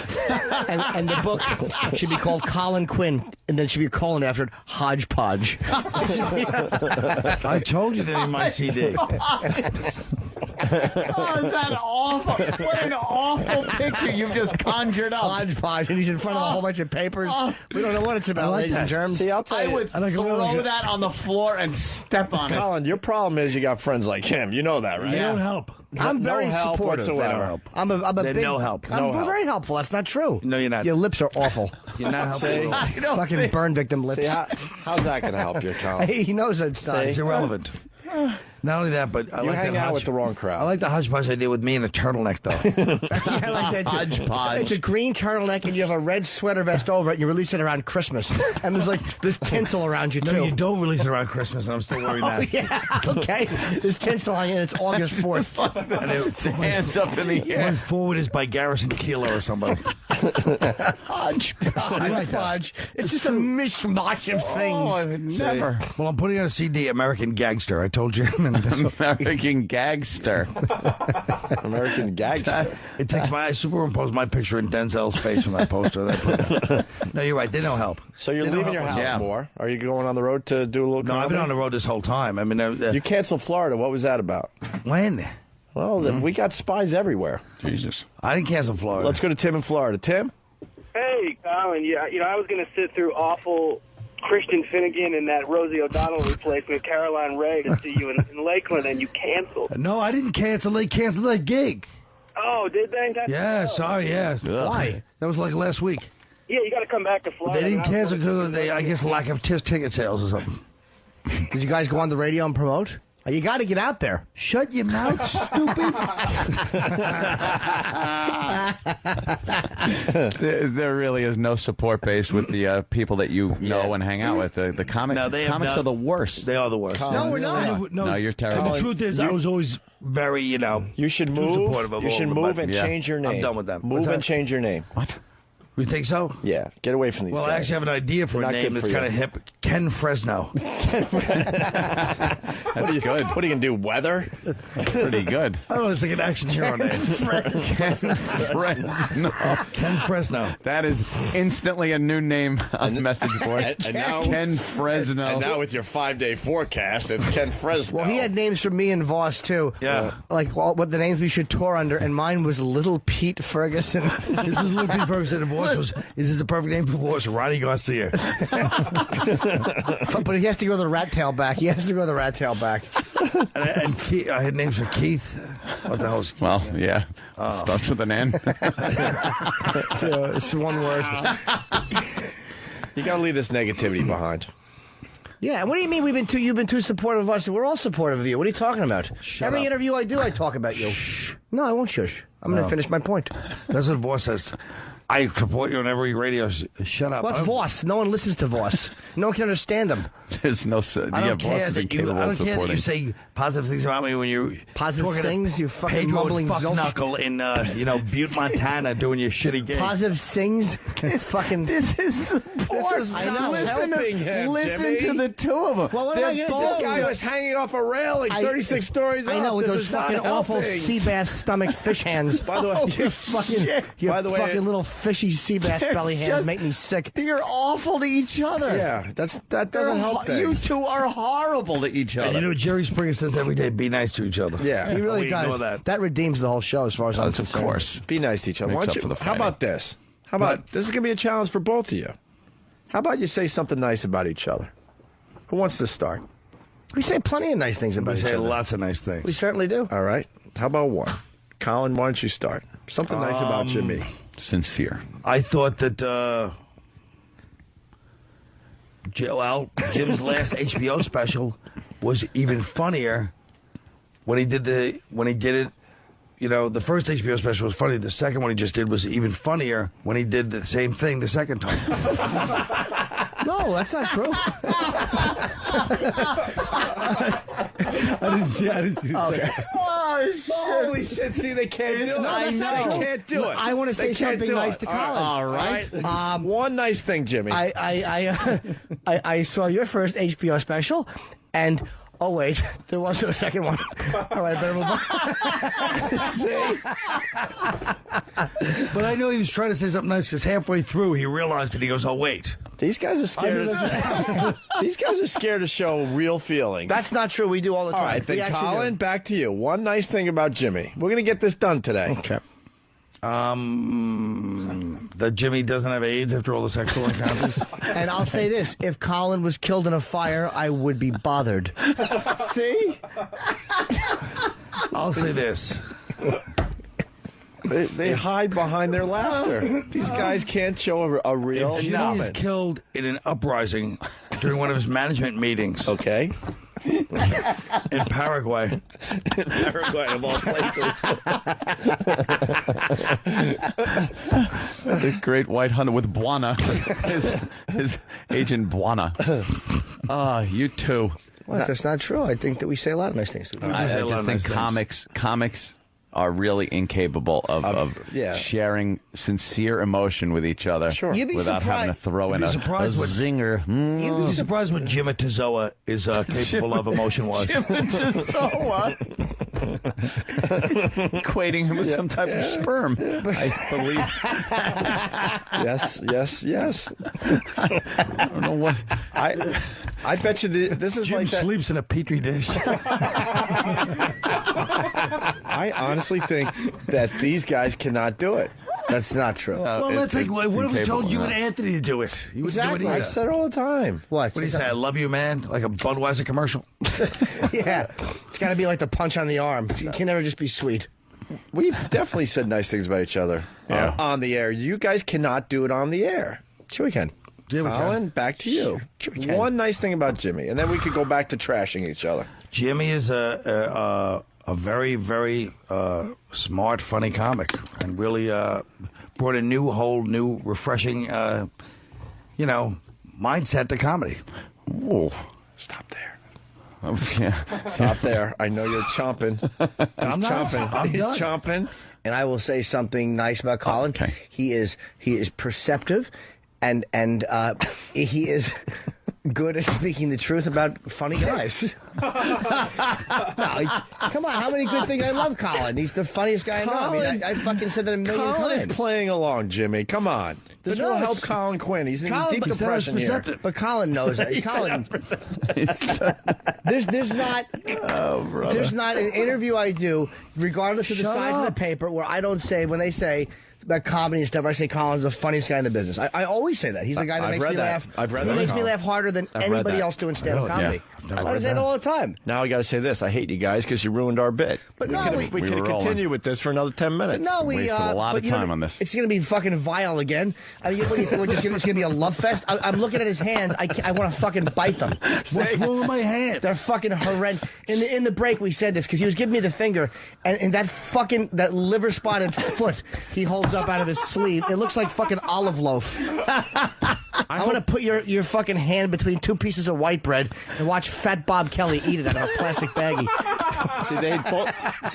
They had to go back into the safe zone. Yeah. No, people are really listening to this. How it's such it's so uncomfortable for them to say something nice that they have to get right back into trashing. It was awkward and uncomfortable when they had to compliment each other. So they have to go right back. And now it's all I wasn't going back to it. It's all fun. Maybe Jim was, but I was happy to just sit there and say I never left it. Jim was. Believe me, I never left it. It was only on pause while I said something nice. All I do is hit play again. Of course, we're going to say awful things about each other. Nobody wants to hear two comedians being nice. You're terrific. I don't think it was I don't think it was right that Bob Kelly got dragged into it about the pimento loaf. Neither did I. I pulled my back out and I pull that pig anywhere.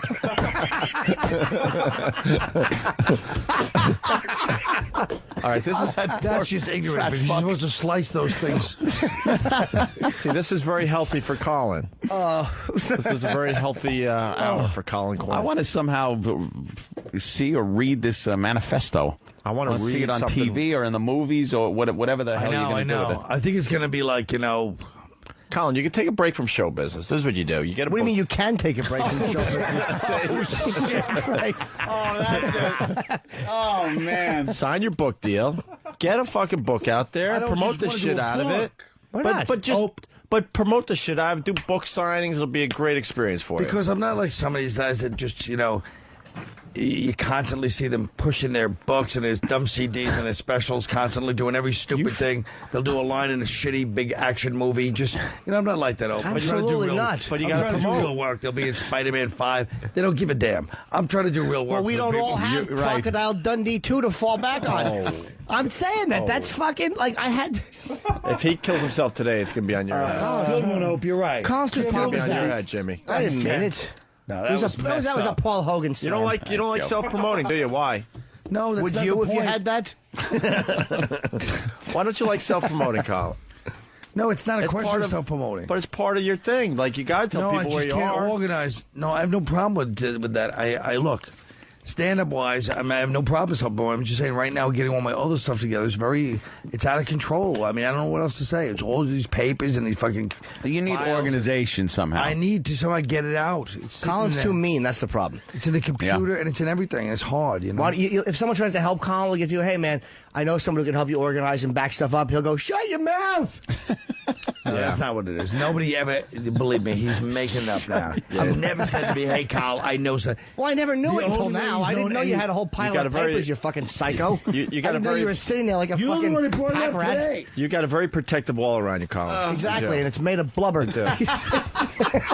I remember lamp oil. I remember one time trying to have a moment with him. I'm like, you haven't been on the show in a while. Why don't you come in and do our show? And he goes, shut up. Like, all right, have a good day. Hey, Colin, where you been? Shut your mouth. Right. In case of a blackout, I'm going to put a wick in you and light it. What does that mean? He's implying that, like a whale, you would have some type of blubber that would be workable in a lamp. Like lamp oil. That's a good one. That was a good one. But no, I knew you wrote, but I didn't know you had a pile of papers that were disorganized. You just said that. I said you've been writing for 2 years. Yeah. I've been writing for a long time. Wow. Thanks. But, I'll do what I do. I don't know. It's hard to get it organized. That's all I know.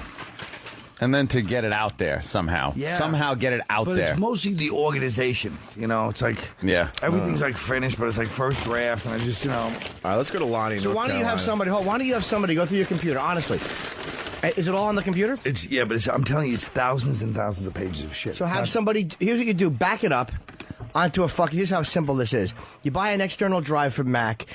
A Lacey drive. I'll help you hook it up. Or Bob Kelly would probably be more qualified to. Probably. All right, he would be. You have somebody on a backup drive, so you don't have to do it. They don't have to be fucking with your computer. Take everything and somehow organize it. If it takes them a month, it takes them a month. But have them do it the best they can. And there are people who will be able to do it through word searches and stuff. Fucking organize your stuff a lot faster than you think. If it's going to use that kind of profanity, I don't want to be involved. I don't mean to, but that's good though. Right now, you're putting fucking sausages on a bagel. With egg yolk. Bill. Let's go to Ralph in North Carolina. It's Lonnie. If you should see what he's eating right now, why don't you just fucking... I had no reference. All right. So I bailed out. Lonnie! It was a heart attack reference, and then I realized, why don't you just... Good. Hold on. Stupid is eating a fucking open-faced bagel with eggs dripping and yolks and a fucking sausage. And as he tipped it, the egg fell onto his hand, and I couldn't be happier. That was a safe. What's up, Lonnie? He's just filling up loneliness. Jimmy. Yes. Hey, do you and Colin live together? Because you sound like an old married couple. No, we don't. Y'all guys should live together. Well, this is how we interact. This is why Colin's a piece of shit. I'm talking to him. I'm having a heartfelt talk with him because I did the Gene Simmons roast, and I never hired anybody to write for me before. But I'm like, you know what? There's a lot of comedians on the roast. I wanted to get the perspective of a comic, and fucking I'll pay him. I don't know how much to pay. My friend Kurt, and stupid Kurt, gives me 2 pages, like one the day before and the one the day of. Fucking lazy Kurt. So fucking, they were funny jokes though. So I get them, and I'm like, Colin, like, I'm talking to him about it, and on the elevator, he goes, I don't want to humiliate you in front of everybody, but I've never hired anybody to write for me. Wow. In front of the whole elevator, I had to justify myself. So I tried to have, like, a nice, ask a guy who's been around for years to fucking help me out with a piece of advice. Help me out here, Hendry. And I've been around for years on my own 2 feet, not Kurt's. That's true. Kurt's.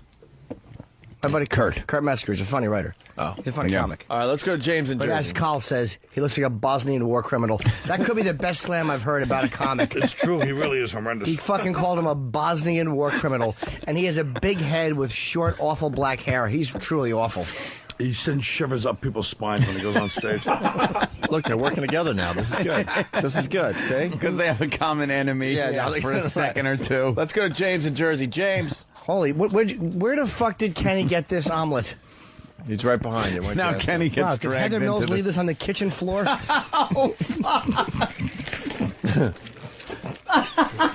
you want another one? I'll go back. It's okay. Where's the ketchup?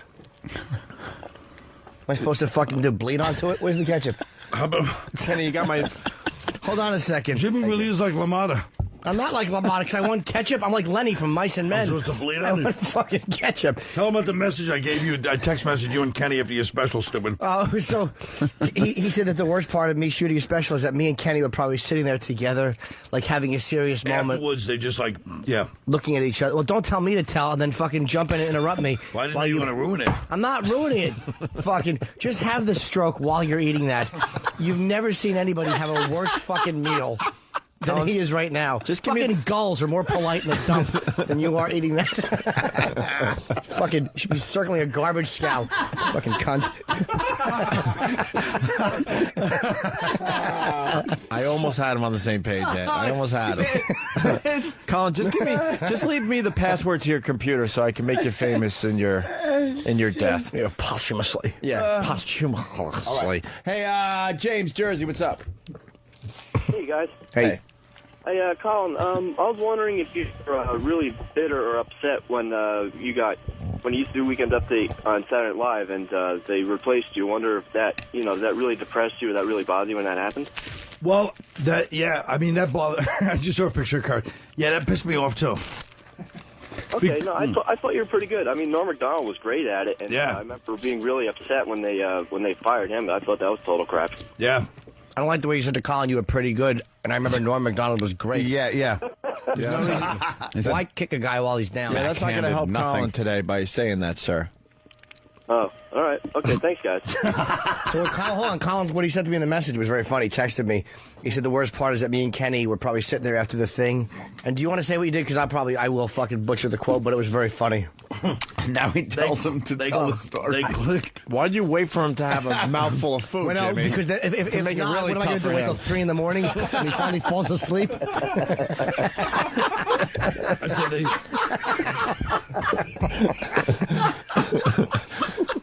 I said they sat in the dressing room and clicked glasses together and goes, "Hey man, we did it." And click glasses together. Can you redo that as, what was his name? Ken Fresno? Ken Fresno. Ken Fresno? Ken Fresno. My other character action movie is Rick Lucite. Dude, do you know how you had, if that is what I think it is, I'm going to spit on you. Oh, shit. What? Okay, that's not. Okay. What? I thought, I saw something right on top of the microphone.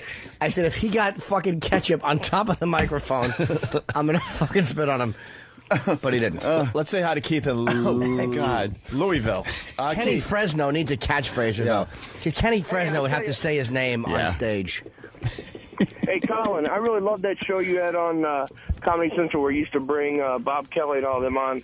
Whatever, why'd that end all of a sudden? And I thought it'd be better if you guys got it on, like, HBO where you could, get a little more raw language. It would have been, but HBO didn't want to do it. Oh. They don't like, a lot of people don't like the agenda that we bring. Well, the other thing was I couldn't figure out why they couldn't afford to get you a chair. You always were half cocked on that desk. Like when you lean against the pool table or something. So these idiots could slam my awful legs. Yeah. That was a crime that show got Yes, it was. canceled. It was disgusting. Oh, my God. That's me and Carl. That is the worst. just eating. That was awful that got taken off. There's no reason for it. No reason. You know what's funny? There was a political reason. Well, also, they got some complaints, because I think they were rerunning us the next day at 7, and then The Daily Show, they were rerunning at 7:30. And I think in that, and again, The Daily Show was a bigger show, but our ratings were actually higher than The Daily Show in those reruns. And again, I'm not saying the Tough Crowd was bigger than The Daily Show, but it was fucking a very watched show. Yeah, it was. And they got some complaints about content, and they yanked it. And me and Penn, we had that argument a few weeks ago, where he was talking about Bill Donahue in the Catholic League, and he was going, the things they did to Matt and Trey, like in South Park. But what that made me think of is Comedy Central proved that when you back a show, like they've backed South Park, and you stand up against that bullshit, now it's the biggest show they've ever had, and they've gotten complaints, they've gotten protests, threats of boycotts, and it's the biggest show they ever had because the network stood behind it. Mm-hmm. So that's, I guess, the point I'm making. They didn't like the idea that you discussed race, and meanwhile, Chappelle's show, which was, they were ready to just back a fucking tanker full of money over to him. That was nothing but racial humor. Well, I mean, that's the whole. Everybody knows. Everybody in the country knows that white people are not supposed to discuss race except from the point of apologizing. Yeah, or else you're racist. That's the way it is. Yeah, or else you're a racist. That's just the way it is. If you do anything but that, everybody has a heart attack. You got to apologize. Especially all the white people. Yeah. And that's just the way it is. But nobody will really admit it completely. Or they'll go, well, it's too bad. It's payback. It's just a fact. Payback. Well, there's a little pushback happening with Imus getting back on radio. I don't know. Some of those remarks he made were salty. I heard one of those girls was scarred for life. Yes. And then I saw her iPod and I saw the playlist. I noticed a couple of songs that might be a little saltier. A little Young Jeezy number called "Take My 12 Gauge" into your, I mean, it's so pathetic that even they have these girls being phony and going, I was scarred, Dude, we've talked about the Imus situation, I mean, off and on for the last 6 months. And I even went down the road with Jimmy. I'm like, all right, let's try to see it the other way. Let's just sit here and try to see it the fucking other way. All right, so you got Have an open you mind. got in at 10 o'clock that day instead of 6. No, it wasn't. Yeah, it wasn't. Wow. Great line. Stupid me, still trying to make my point. But very good, Colin. A cup of tea with 8 sugars later. Right. Bravo.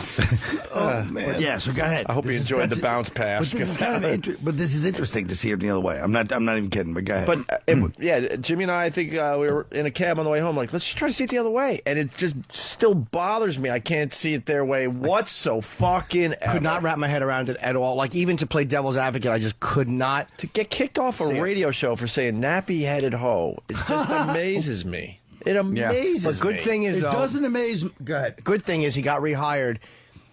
And the bottom line is, it's a great fucking thing that he got rehired, because people go, oh, so now we're going to have to deal with him on the other side. It was a terrible move to You know what he fire did him. in the end? He helped the Rutgers women's basketball team program, because there was an article a couple weeks ago that recruiting has never been better for that school because of what Imus said. He actually helped their program. In the end, it was a massive positive thing for the school and every single person that was on that team, including the coaches and the stupid mop lady. And all the that mops the fucking floor after the game's over. And they got nice hats for all the girls, so you can't see their hair. I just can't believe it. I can't believe it. This is what's been happening now, you know? This is a climate that's never discussed, but, you know. Did you see a few excerpts from the Pat Buchanan book about how the country come on, John. is... This is ridiculous. Pat, that's your crowd. Oh, John. How this country is just... pretty much done as one of the great empires of the earth that is pretty much on the downswing. And me and philosopher Nick DiPaolo were talking about this yesterday. What Nick DiPaolo actually said, which is true, is Pat Buchanan, one thing, whatever people think about him, he has hit the mark, and he's been the most things in the past 20 years that were kind of happened. Yeah. In the country. Yeah. And yeah, I think it's definitely He says true. with the dollar at an all-time low, foreign countries looking to get off the whole dollar. They're looking to pick up on the euro. China owning half of our country, the housing market just in the shitter, and then the invasion from Mexico that's happening. But this sounds like one of those things where you like this. Ready? Yeah. I'd like to read something to you, Anthony. The foreigners are invading our land. The economy's at an all-time low. Yeah. There's crime everywhere. That was written in 1840. Oh, yes. And if you look, that was written by Abraham Lincoln. Yeah, and we still went on to blah, blah, blah. But, but I do think there's, I don't know what's going to happen with the actual country, but it's like that, just the phoniness of what we're talking about, the lack of discussing anything, the double standards that go on. But you know what? It's not just white people anymore that are getting it, but black people don't get it from whites. They get shit from other minority groups. Like the Asian groups, because there's been black DJs fired. Like Donnell Rawlings got fired for something he said. There's been other black guys that get a lot of shit, but they never get it from white people because white people still feel paternalistic. They get it from fucking Asian groups who don't give a shit. And they deal with racism from blacks in the neighborhoods, having to fucking have them scream about more duck sauce and fucking the Korean delis. They do. They deal with racism from blacks all the time. So they've had it up to here. They don't give a shit. They don't feel any guilt. I feel sorry for your mother. Yo, Jet Li. Yo, what you say? Yeah. Yo, Jet Li. But the only people that don't Jet call... Li. Where you keep the cold beer, Poppy? Yo, Jet Li. I was at the Gene Simmons roast. Carrot Top was one of the roasters, and I think RZA from Wu-Tang was there. This is backstage, and he was trying to talk to Carrot Top. He goes, yo, Carrot Head. It really made me laugh. Carrot Head. Yo, Carrot Head. Did Carrot Head use any of those muscles of his? No, he was to just fight back. Of course not. He was fucking funny on the roast. So I'll tell you that was. Carrot Top was. Yeah, he was really funny. Yeah. What am I saying? He was really cool on our show. Yeah, he was funny and nice. Yeah, he's great. All right, we're gonna take a break. Colin Quinn in studio playing Gotham Comedy Club. An amazing comic. And, an amazing depressed comic. He's insightful. That's the best comedy I'll to say see, one by thing the way. about Opie. That son of a bitch has always come to see me. And Anthony actually showed up once, but he had to sit right behind my aunt, remember? Yes. Remember I badgered Anthony because Opie always came, and then Anthony's sitting right behind me because she's like, honey, isn't he the greatest? She's grabbing him the whole show. That's cool. I fucked her. Teasing, of course. I remember back in the day when we met you for the first time, you were on the way to bet the horses. And every time we saw you after that was you betting horses. OTB. And, he was worried, about us giving the tip out because he didn't want the odds going down that day. Oh, remember? Yeah. You were like, I got a great tip from my uncle or whatever it was. Cousin. And you were running to OTB. It was such a great tip. And you're like, fuck, I just told the biggest assholes in New York radio this great tip. Yeah. And you were panicking that we were going to go on the air that day. Odds were going to drop. Your spot and make it a 3-1 on you. But actually, they closed that OTB too, you know. Why? Around the corner of your house? Why? Oh, Ninth Avenue's really booming, Jim. I mean, you should get up there and try to invest. You're right there by. Take a brief walk on a Sunday after Lincoln Center, you cocksucker.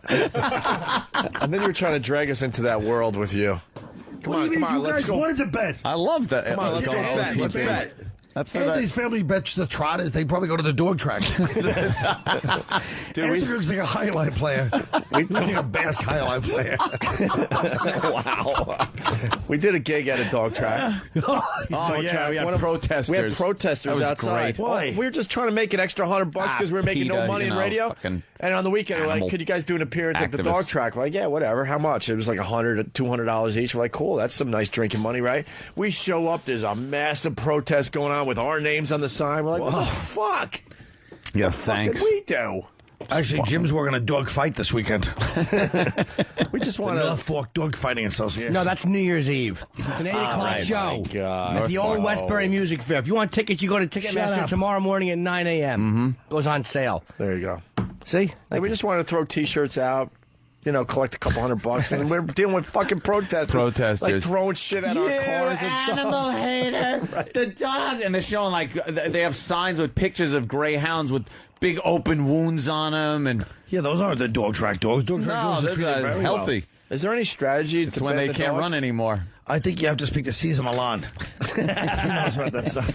How could there possibly be strategy? They all look the same and they run the same. By the way, I saw the dog Cesar Milan last night. I watched an episode of Denise Richards. She looked pretty good. She was Denise Richards is a psycho. She didn't seem crazy on that dog show. She seemed very normal. Psycho, man. The shit I'm reading about her. Why? I gotta piss. Are you gossiping?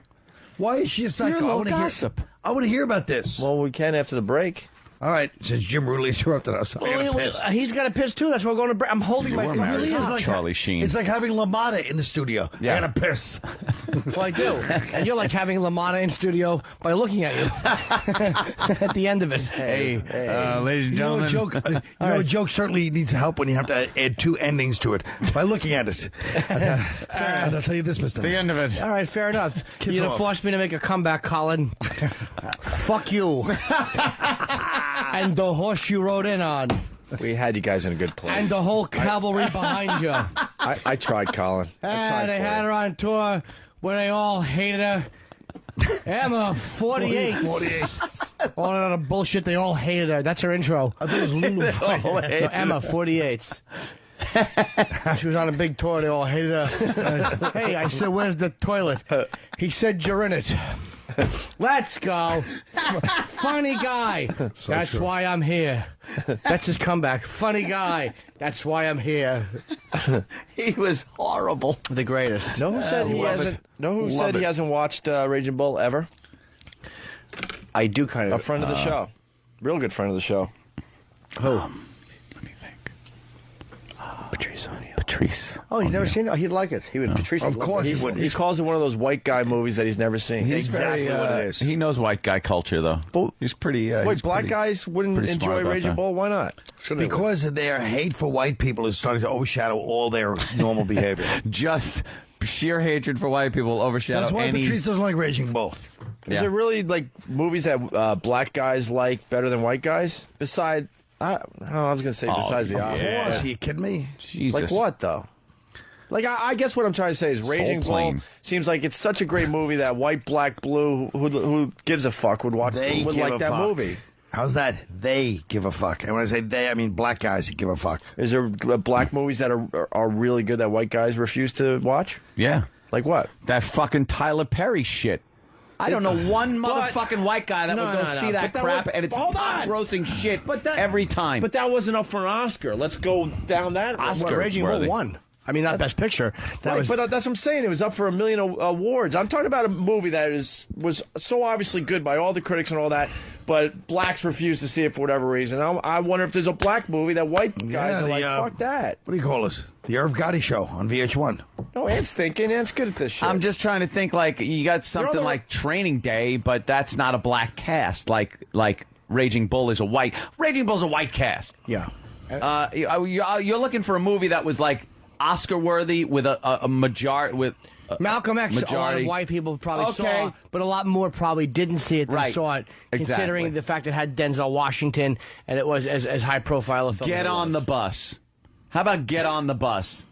I ain't seeing Get on the Bus. Let's Get on the Bus. That was Spike Lee's movie about the Million Man March. Oh, okay. That was Get good, on actually, the bus. with Ozzie Davis. Shut up. It was good. I like it. Oh, sorry. I thought I was Colin for a second. Spike Lee is good. You guys, Spike Lee is a fucking great director, man. He's a great. Okay, now I will say it. Yes, now what? Shut up. What? No, he's a great director.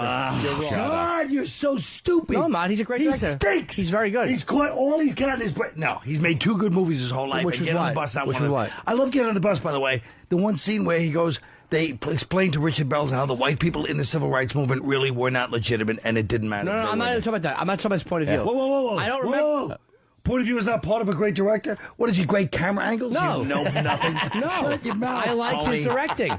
I like his directing very much. Point of view is not part of a directing? I thought it was the most important part. No, because his point of view is shitty, that's fine. Go piss. No, he can have a shitty point of view. You have a shitty point of view, that's true, but... That's not true. He can have a shitty point of view. It doesn't mean he's a bad director. Oh, That's I silly. can't even discuss this with you. You're going to tell me that he's not innovative like fucking... No, I think he's a fucking film school fucking amateur. Is how innovative he is. No. Why? Because he takes the dolly and pushes it on people's faces? No, I actually don't like Go that. piss, you I know hate nothing? that. No, I School hate that. Days when is they're fucking was a walking good film. and they're School just they're Get him outta floating here. through the air. I Get hate him outta that here, fucking. I like Spike. I like Get him. him I've outta always here. liked him. Get I've him liked outta him here. fucking since... Get him out. Since when he played Mars Blackman. I like the fucking the first one he did about Nola Darling. What the fuck was that movie called? She's Gotta Have It. That was a fucking an inventive, Please get interesting him out. movie. No, he's wrong. I'm not even going to look at him. And these You're guys not gonna like look each at other, you. by the way. I just So want to you- remind the so you listeners. Honestly, I don't like Jim right now, what he's talking I about. happen I'm to going to like remind Spike the Lee as a listeners that director Colin very Quinn and much. Jim Norton I don't like Jim each right other. now. I'm being very honest. He Believe it or doesn't, not. because he doesn't like that. I like Spike. Are you up for a Spike Lee movie? I've never been. No. Oh, okay. I met him once and he was kind of douchey to me, actually. I like Patrice O'Neal because Patrice O'Neal, Spike Lee was like saying, "Hey man, give me a call." I was like, "Yeah man, call my agent," and he like totally sabotaged himself with Spike. And Spike called him personally because Spike liked Patrice. That's He what I love reused the about guy Patrice. over and over. Yeah. And Patrice is so stupid. Spike is like He's trying not to. stupid. He's great because he's a sabotaging comedian. He's like, "Fuck you." Well, sabotaging, yes. But Spike is like, look, I really want you to be on hold for this movie. And Patrice was like trying to go out for pilot season, and Spike just went, all right, then. No, And hung Patrice up on him. wasn't trying to go off a pilot season. He wanted to be available, I think. Patrice just doesn't like people trying to get cocky with him, and that's what's beautiful. And help him. Patrice doesn't like help and niceness. Well, you've got a couple more that are sitting right in this room. You don't like help or niceness. I like help. Yeah, I like help. Opie's going to get my password and fix my manifesto. I'm going to make you famous after your death. That's my new goal. Oh, Colin's very famous. He's just... I'll have my name on the book, though. That'd be cool. Colin, you walk down the streets of Manhattan on a daily basis. How many people come up to you? It's got to be a fuckload of people come up to you and say, Colin. Yeah, what are you doing? Colin. What's going on? Yeah. What happened to you? What? Oh, my God. You are a prick. What happened to you? Yeah, people go, what are you up to, man? Why aren't you doing nothing? I didn't mean that, stupid. I just meant because you got fat. I wasn't insulting your work. I was insulting your physical presence. God damn. I fucking love these guys. I think I have to give up. I fucking tried love for you, these Colin. guys. I tried today, buddy. Let's say hi to Tony in Pittsburgh. Tony! Malcolm X was a very good movie. What happened to the break? You Tony. like Malcolm Yeah, X? right. What happened to the piss? I don't know. Well, what was the two good movies? Spike? I'm going to say Do the Right Thing. I'm was not one. talking to him But I wanna- again about this subject. This is true. I really might. Hold on. I want to move on here. This is true. Tony in Pittsburgh. Okay. Hi. Look at that. Teddy, maybe. All right, whatever. Hey, what's going on, guys? Hey. Whatever. Hey, fucking a white movie that black people love, Scarface. Yep. They love it. Scarface. They love it. They really do. Great. Scarface just doesn't work anymore. Yeah, the blood is so the fake. music and the sound is really How about the bad. fucking montage? Take it to the limit. Take it to the limit. Awful montage. Yeah. The music's awful. The blood is awful. All the special effects are awful. The sound of the gunfire is horrid. bad? Yeah, really It's bad. really bad. You got to remix that movie or something. Now the leg, eh? My fucking manager knows that guy. He's like a piano player. Of course he does. He's like a piano player. The Where guy do who you meet played him, Hector. Guam? No, I don't know. No, David, the older one. Oh, sorry. His name is Hector. He's like a fucking classical musician. The guy who played the fucking guy. We will pay them back in spades, Tony. The guy who fell on his fucking he fell on his own chainsaw. That silly Yeah. goose. You calling me I a like the liar, cop. Frank? Oh yeah, Mel Bernstein. Yeah. All right, we can fix that. Yeah. Like even after his shot, he's thinking, Wait a all right, minute. wait a minute, wait a minute. Can't kill a cop. When he fucking goes, and we'd like to go to maybe you could throw in, every month. Yeah, every month. And we'd like to go take the little lady to England. 2 tickets, first class. Smile more, Tony. Every day above ground is a good one. After Frank gets shot and the cop's sitting there just like, hey, Tony, you know how it is. Yeah, he goes, I told him. Don't make no sense killing you. Fuck. Fucked up. Yeah. There you Woo, go. here it is. The montage. Nice. Oh. It's a montage. Montage. Nice. They're fucking dealing. Money's being counted. Take it to the limit. Buying cars and tigers. Yeah. Great The world shit. is yours. Yes. And he buys that fucking, what was she, Jewish? The one who played his Cuban sister? Yeah. With that fucking poofy hairdo? No, Fucking Gina's your Sam friend. I think Afro. she's No, it's tired. Isabella Rossellini. Is that her? No, who No, is it? it's not. No, Anna Maria Alberghetti. Oh, okay. No, I don't Something know like that, who it right. was. Oh, whatever. Yeah, she was in something else. I like can't Michelle remember. Pfeiffer. What was her name? What was her name? Well, hold on. I'm going to confirm. Show 5 was never better. She goes, and my kids, I don't know if there's a nanny, I guess. Who does this song, by the way? That voice sounded really familiar from every fucking movie that was in the 80s. Yeah. It sounded like Survivor, but it's not. Survivor? Who was it? Oh, forget it. Yeah, Michelle Pfeiffer was You're fucking trying to great. figure it out. The Babylon Club again, Frank. What a cunt.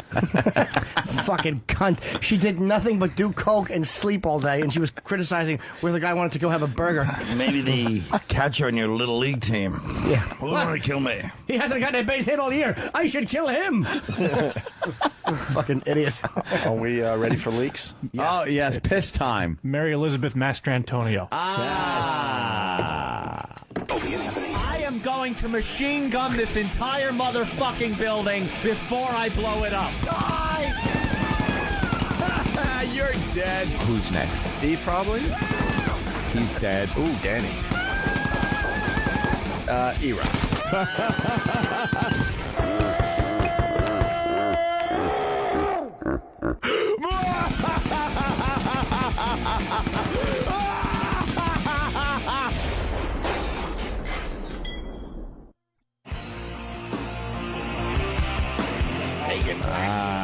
It's the Opie and Anthony show with Colin Quinn, who's going to be at Gotham Comedy Club starting tonight. We're up to Thursday, That's right, tonight. Yeah. Fuck, wow, where's the week going? I thought it was like Tuesday or Wednesday. Behind us. Yeah. But it was Just Tuesday goes and away. Wednesday the other day. It just was.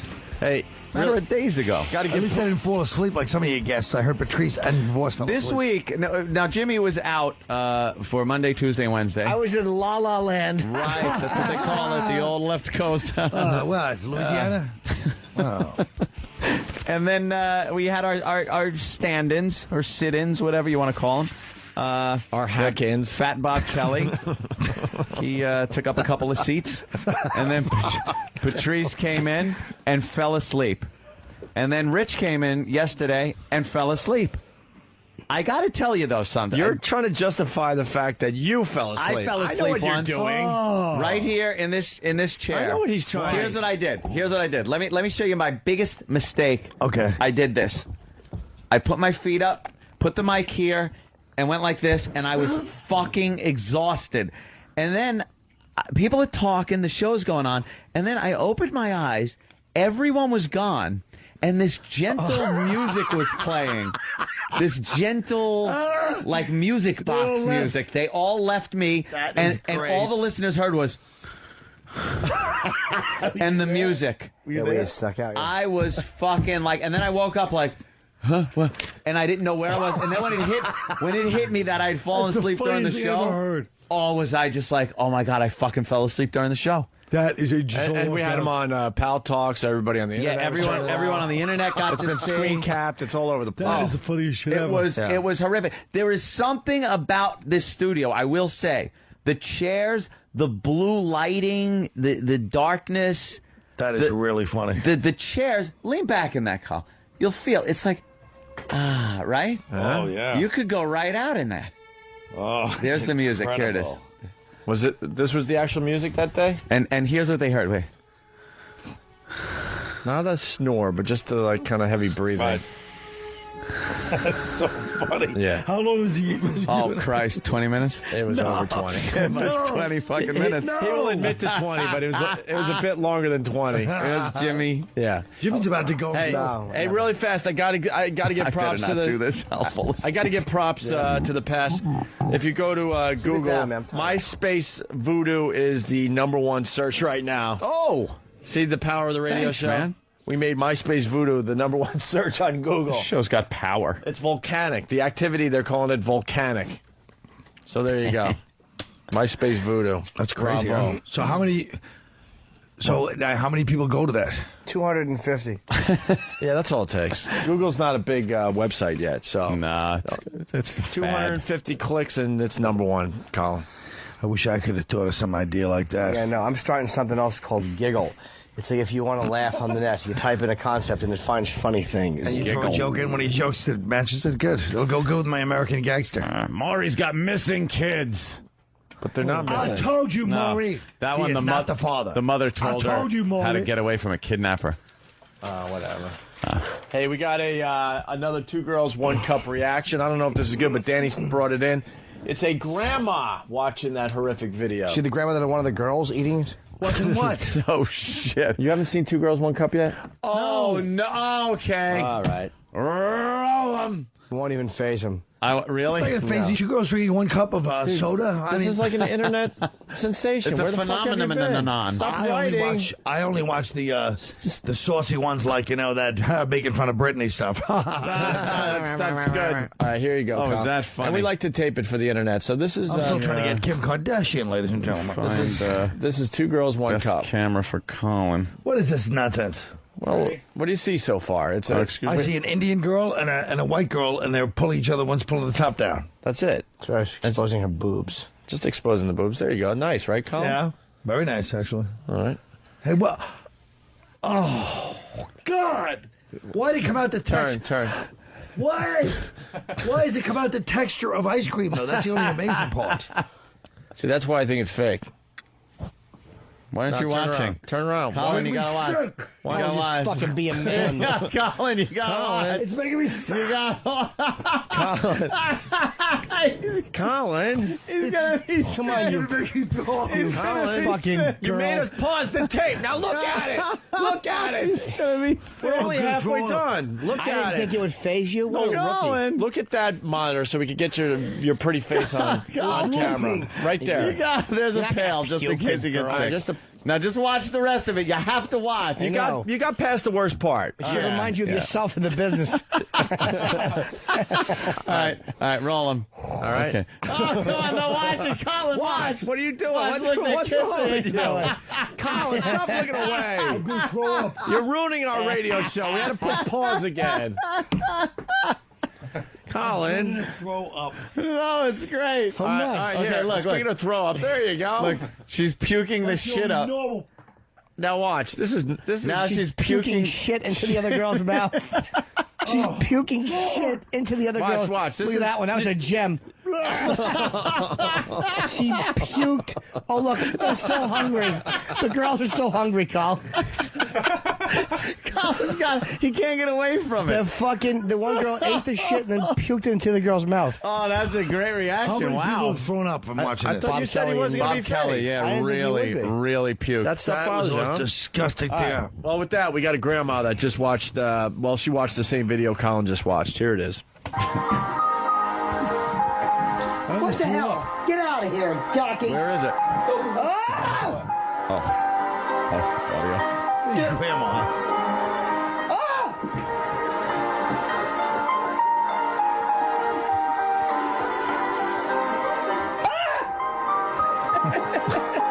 Oh, no. No, I can't.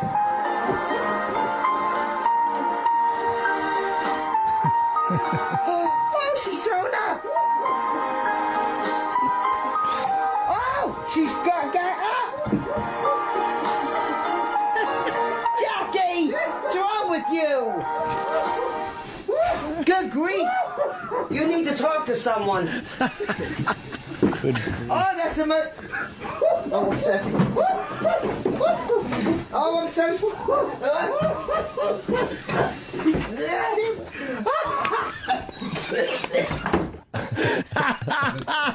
What's the deal on that, Danny? Well, the clip ends with her running into the bathroom gagging. But check out the video. It's actually up on collegehumor.com today. All right. What is that video that we just saw? Yeah, that's everywhere. That's everywhere. And then the reactions to it are getting put up all over everywhere, too. I mean, I've heard there's a lot of those videos. Oh, is that her now, right there? But I can't watch it. Let's see old Granny. No, with this one, it's...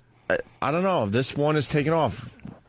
I don't understand why some of this stuff takes off. Reactions Robert to this. Plant watching the video? Why am I bothering to write my manifesto and put it out when this is the kind of shit that takes off? Look how petrified her face is. Holy back shit, up. she can't figure it out. She wow. can't figure it out. That's a great reaction. Oh, my God.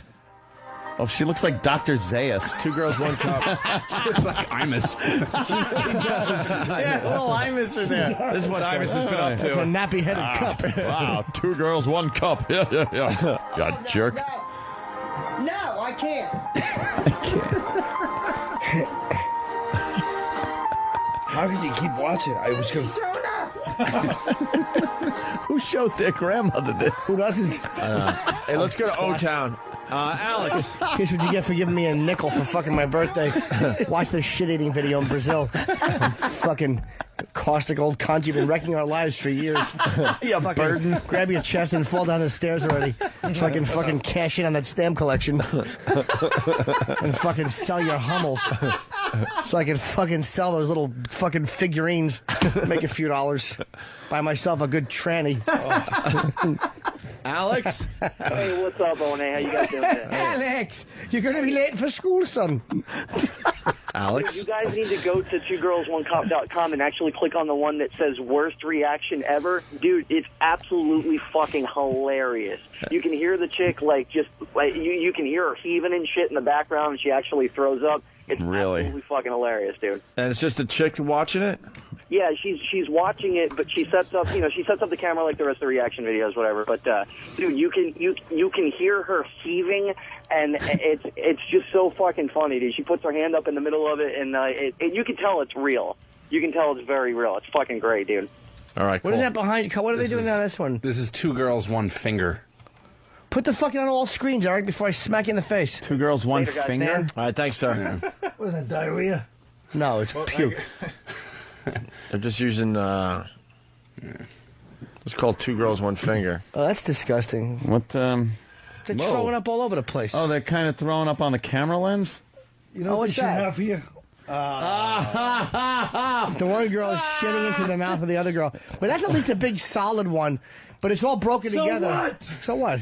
Those feel better in your mouth, believe me. Oh, God, look at this. Look, they're transferring it back. sharing it. It looks like an eel going from cave to cave. I'm hiding. Oh, and then there's shitty spit all between. Oh. Now, this Asian girl is covered with shit. The duty was hiding in between, like, one mouth to the other. It was like, The duty. I'm going to hide here. Duty. The duty was playing hide and seek. It looked like a Tool video. Yeah. Yeah, look like sober. So they're pushing me. sober? Yeah, pushing it through the pipe. Right on, man.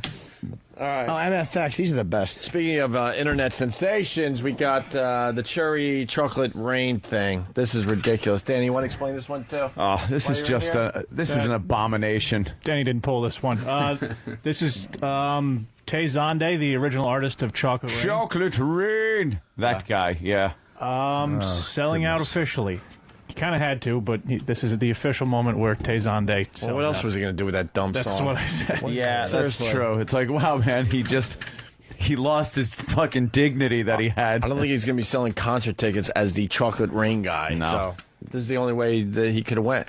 What do you mean, cherry? Oh, okay. He's endorsing what? Cherry chocolate Dr. Pepper?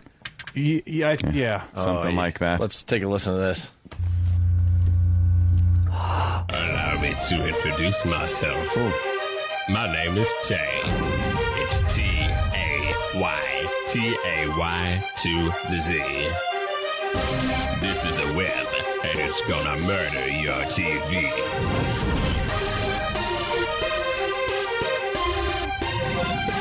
It was chocolate rain. Wrote a song about that history. Chocolate rain. Now I'm paid a hefty fee. Chocolate rain. Listen to the funky rhymes that we chocolate rain. I move away from the mic to breathe. He moves his mouth away from the mic so he can breathe. He moves his mouth away from the mic so he can breathe. I want to tell you about a love that took me by force. She hit my heart like a wild red horse. I call her Cherry Chocolate Rain. I open the door and see you standing there. Cherry Chocolate Rain. Pull me in with that delicious stare. Cherry Chocolate Rain. I need you right now, don't you want to stay? Cherry Chocolate Rain. Your beauty burns me like a solar ray. Most downloaded video clips, most explosive video chicks making big videos. We big city pros, got mad witty flows that get plenty dough. Oh, make it pop, Cherry. Whoa, tick tock to the clock, little berry flows. Ridiculous, Mr. Johnson and Taze on date, sick with this. Cherry Chocolate Rain. Release my love and unlock the chains. Cherry Chocolate Rain. Your energy is coursing through my veins. Cherry Chocolate Rain. Ohio's agriculture's based on grains. Cherry Chocolate. It stinks and I don't like it. My life will just never be the same. Dark, sweet, unexpected. Taste the secret, you're infected. I'm not You're good. my body's deepest pains. Brought the thunder, made it rain. Right. Okay, terrific. Hold on for 2 minutes. Hold on for 2 minutes. My cherry chocolate rain. I love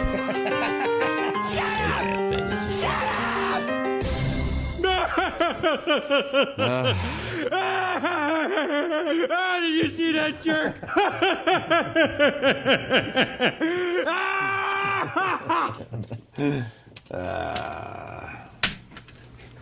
Well, there you go. Barry from Pittsburgh, he lingers longer. Tay learns the art of shoehorning lyrics. Yep. There you go. Yeah, fitting a few Cherry chocolate rain. cherry chocolate really? rain. Throwing that in there, huh? Let's go to Chicago. Joe, what's up, buddy? Hey, what's going on? Hey, man. I actually vomited in my orange juice cup when Rich Voss was describing a girl shitting in another girl's, or vomiting shit into somebody's mouth. And I've heard you guys play that clip before, so it didn't bother me. I don't know why. I don't know if it's early in my stomach. Well, you know what? You're making me want to throw up by confusing me with Rich Voss. Oh, that was you? I'm sorry. Yes, stupid. All right. I still love your show at HBO, Jimmy. Thank you, buddy. I apologize for calling you stupid and being defensive. I am stupid. I'm sorry. All right, That was sir. heinous. Appreciate it. All right, there you go. Shit. Very good. Dummy. Oh, yeah, Than's showing off his picture with... Oh, yeah. Well, you won't be getting one of those. Let me see it. With Another Tay. one. Tay Now that he's Sunday. famous. Where'd you meet him? Where'd you meet fucking Drew Boogie?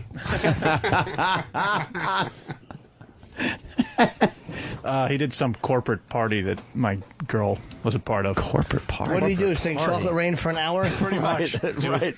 It was a 30-minute set, and you've never seen a bigger sea of indifferent white faces until he actually got to the big hit. Chocolate Rain. Did he close with it? Oh, yeah. Of course. Yeah. What other songs did he do? I don't know. It was... I don't know. I'm not familiar with his catalog. Why not just do Chocolate Rain and then go home? Because he's an artist. What would they all do? Did they all sing along when he would say Chocolate Rain? Yeah, I think so, yeah. I hate whatever company she works for. Unless it's, I can't even say that. Exploiter.com. I can't even say that. God damn it, I had a gem, too. Yeah, that is a good one. Fat stomach, I can't stop eating. Get your big stomach out of the way, I can't see the TV. He's eating a hoagie. LaMotta's sitting there eating a fucking hoagie. You fuck my wife? In his boxers with his shirt open, eating a hoagie. That's the best part. That looks like something. Fucking Pesci's trying to fix the TV. That looks like something. It looks like nothing. It's fucking snow, and then LaMotta hits it. He goes, that could be something. No, it can't be. It's funny because it's just the misery of life. Yeah. With their particular... Sitting there hoping something happens. Yeah, that was good. That vomit video. Yeah. You know what I like to put under that? We hold these truths to be self-evident. And just write out the whole Constitution that was painstakingly put together under musket point in like the 1700s. As they're puking shit into each other's people mouth. Watching it. Yeah. If you took that off the air, people would cry censorship. Well, you know what? Fucking world is finished. That's not an American thing. That video is Brazilian. You're right, No. that's my point. Listen, guys, I'm going to come back in a few weeks when he goes to fucking night school. Hey, shithead, nothing to do with this country. See, we're even outsourcing our fucking ridiculous shit-eating pornography. I like that. It's like our torture. If we don't want to do it, just give them the fucking cereal. That's the way it should be. We don't want to eat shit. We'll have the Brazilians do it. Have a little duty sandwich. You film it. That really we was joke. the most... Oh, you're a fucking kid. You don't know living until you've had a fucking girl about to shit on your chest who promises she didn't use a suppository, and then it ricochets off your chest and bounces on your bathroom floor, and you realize this would be funny, but no one would believe it.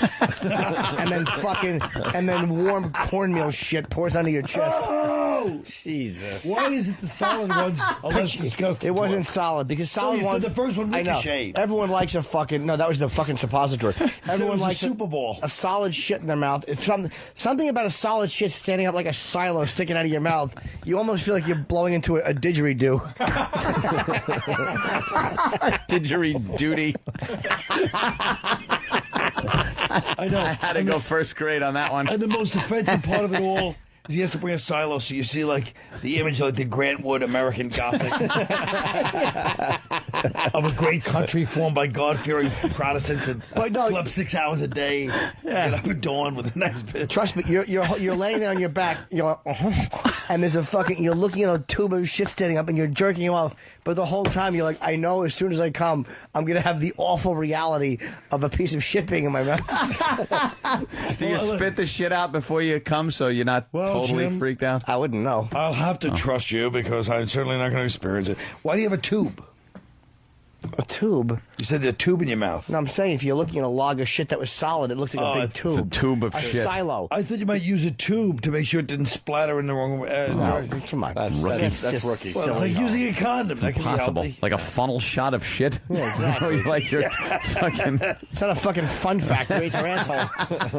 Maybe she can shit through a fucking a cookie cutter and have a scar on my face. He's like Willy Wonka. He's like Willy Wonka. Here's some good. Hey kids, here's the shit. And there's a big piece of shit in my mouth. And there's a bunch of doopa-dee-doo. What went wrong with you? Here's where we have the diarrhea shit in this room. You should do a movie like Willy Wonka.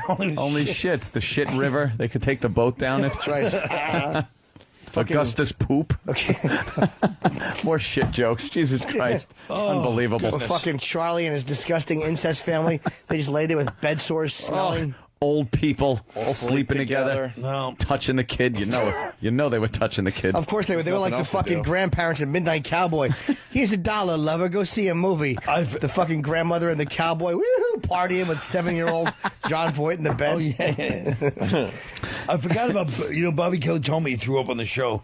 But I just clicked. When didn't he? I clicked out when he goes, dude, I threw up, and I was just like doing something else. Like, well, he kept rambling. I don't know what happened. Oh, the Bobby Kelly reaction's fantastic. Yeah. He's just.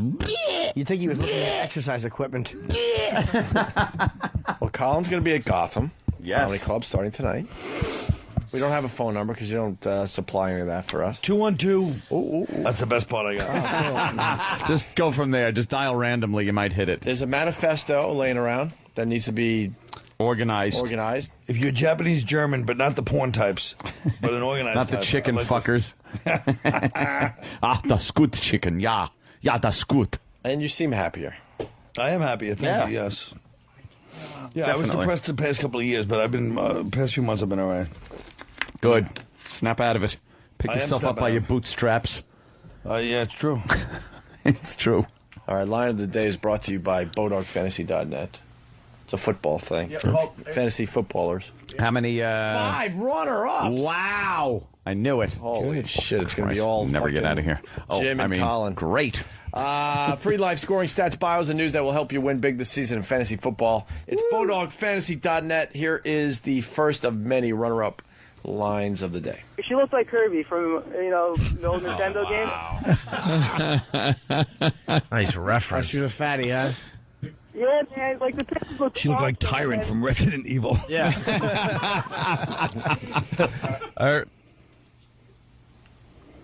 Colin, there you go. I sounded very sexy in that one. That was you. Did. That was you, Colin. What happened? That was all you. Another runner-up line of the day. This is MySpace comedy, Colin Quinn, and then it says stand-up / as seen on TV. Yeah, what? You're an awful product they're selling on WPIX. You're a Flowbee.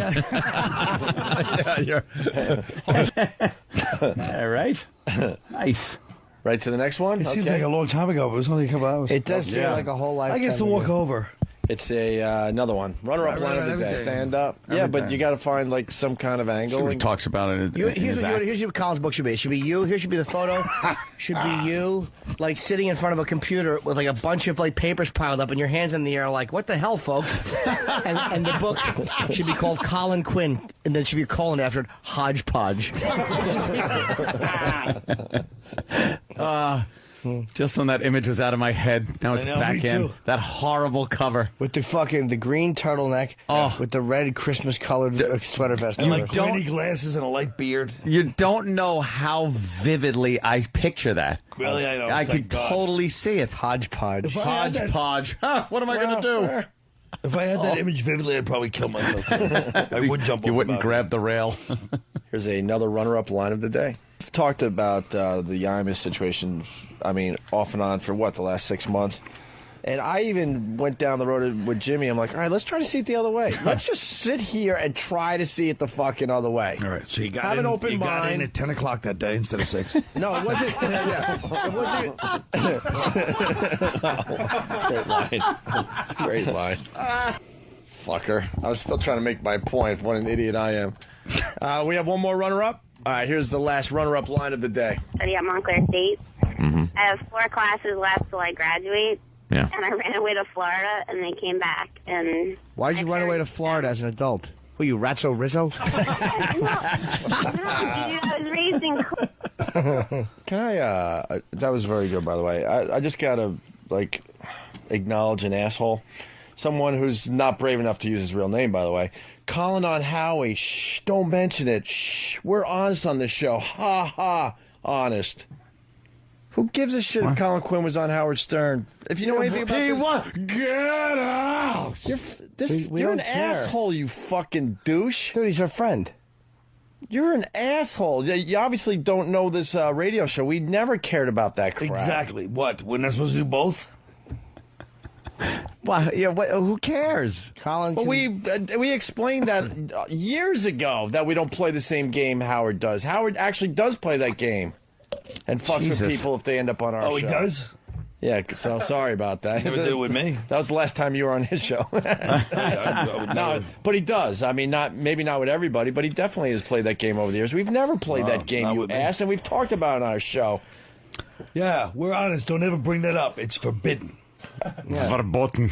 There you go. Next time, use your real name, asshole. Here is your line of the day, thanks to BodogFantasy.net. That's me singing, by the way. Line of the day. Yes, very well. Line of the day. Good. Did you sound like Scott. I know examples of some great stuff, though. Who's Your Caddy? The Caveman series is terrific. Exactly. But I don't think that Jim's answer is correct. I'm not going to... My answer is not getting Commander McBragg with him. No.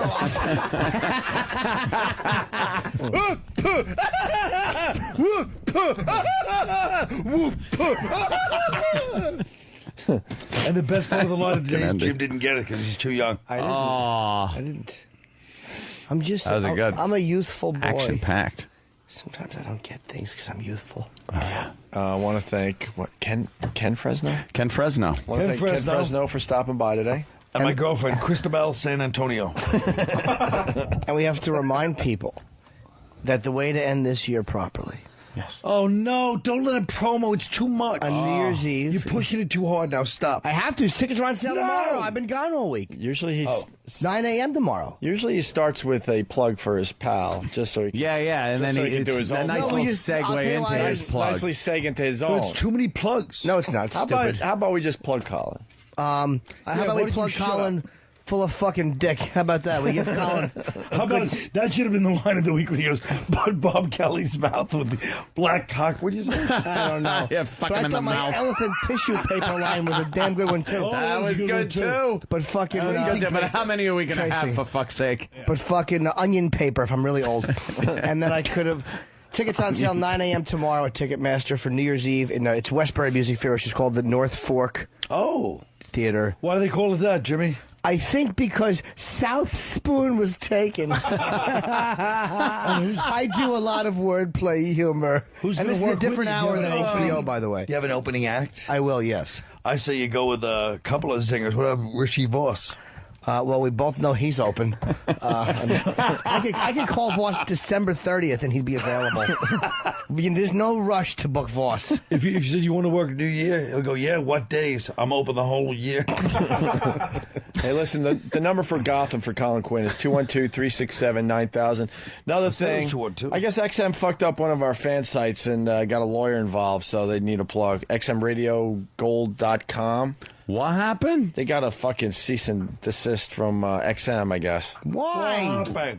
So I guess they're now called Radio Gold Fan or Fans.com. We'll sue you. Well, they're trying to start up a nice, friendly, fan site, and XM kind of fucked them a little bit. They actually tried to shut him down. That's a good they one. sent him I guess they sent him a letter. Well, Did they? From legal. We had nothing to do with that. Was it really them? Because sometimes competing message boards will conjure up a fake cease and desist. They spell cease, S-E-A-S-E.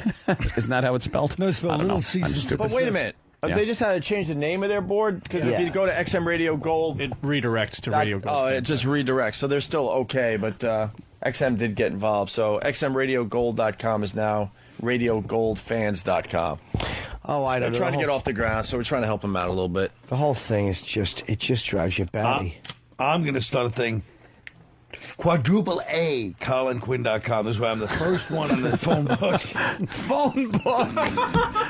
A, Colin Quinn. They don't even hand out phone books anymore. The first one in the phone book. No one uses phone books. Actually, they still deliver phone books for some reason, and I'm one of those asshole fucking homeowners that just leave it in the driveway. And it got all rained on, and I ran it over 20 times, and all my Jewish neighbors have meticulously kept houses and everything, and I'm there with this streak of paper and tire marks up my driveway. Phone books. I finally picked it up the other day, but when I was a kid, this cop on our block, we were talking to my friend, and we were talking Serpico, just came out with little kids, and he goes, yeah, I was in that precinct. We used to crack them with the phone books, so it wouldn't leave any marks, but it was never that bad. There's the beat guys with phone books. Beat guys with the phone book. Yeah, that's good because then you wouldn't leave any big bruises, and you could send them out maybe a broken rib or something. Work them over at the old school. All right, we're out, Colin. Thank you. Thanks, yes, guys. Colin Quinn, always a pleasure. You look good. You look good. It was Keep fun. It up. Yeah. Keep it up. And come back. Jimmy Norton. Don't be a stranger. I'll come back with my manifesto. Like I said, I haven't come around a lot because I feel like, what is there to talk about? How I was sitting in my house, but now... and next time I see you out and about, I go, hey, you got to come on our show. Don't go, shut your fucking mouth. That was a long time ago. It's not going to help your career. Shut your mouth. Shut your mouth. Just take it as a real thing that I wanted you back on the show. Yeah, Carl, can't people be nice to you? You're very defensive. Why don't you No, accept I'm a not little love? defensive. I You're told very you what happened a defensive. year and a half ago. Shut your mouth. I resented a year and a half ago. I told you this last time I was on. When I was calling in kind of semi-regularly. Yeah. And then one day I called in, somebody goes, they're too busy. They can't get to you. Oh. With a phone call, Who I the resented fuck said that? I discussed this last time we were on. And you took it personally? Maybe we really Why would were. I take it personally? I would, too. listened to the rest There of are the show. times we do that to get rid of people, I'll be honest. But I bet you that they left there's me on something going on. I was calling it. Yeah, what you had going on was Bill Burr was in. He was thinking of putting a down payment on his new apartment. Oh, shit. Some bullshit. So Goddamn. why wouldn't you go to Colin despite his little Abner tuft of hair sticking out the front? Little Abner. I want to fucking cut your hair with a sledgehammer. Sorry, gray, short, lesbian hair. But Colin's had the same forehead since he was 22. Exactly. You lost it at I'm not 22. going to and take this abuse from Oxygen Network executive.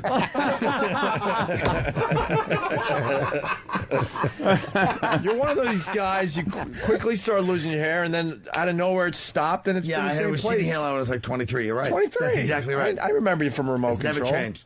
And then that was it. That was it. He'll tell you. Yeah. But, He's yeah, lucky so that's that way. that. All right, let's get the fuck out of here. Come on.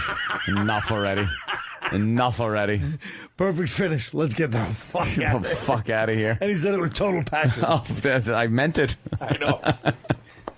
Most shows have a nice ending. We don't. We never. That's a good one. Opie's eating a banana like it's a cigar. Anthony goes, let's get the fuck out of here. And Norton belches. And you have your fucking sunglasses on like Dr. Octopus. Doc Cock. Fucking creep. Oh, yes.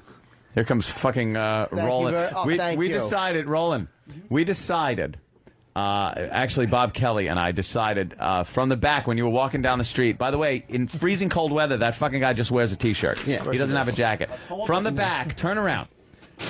Turn around. From the back, he looks exactly like the warden from Midnight Express. He looks like he should have those two little fat kids leading him to school before he goes and beats some poor guy's feet. Billy eyes. Billy. And then hopefully you'll get a big fucking wooden coat hanger to the back of your neck. Kelly, looks like you ever see Miller's Crossing? Miller's, no. Miller's Crossing, yeah. It's the fucking greatest Sorry. movie of all time. Sorry. But Colin. Polito's like a mob guy, and he smacks his kid. He's like a big, here's the little fat Italian kid. He hits him, the kid starts crying. He goes, "Who hit you? Who hit you?" And hugs him.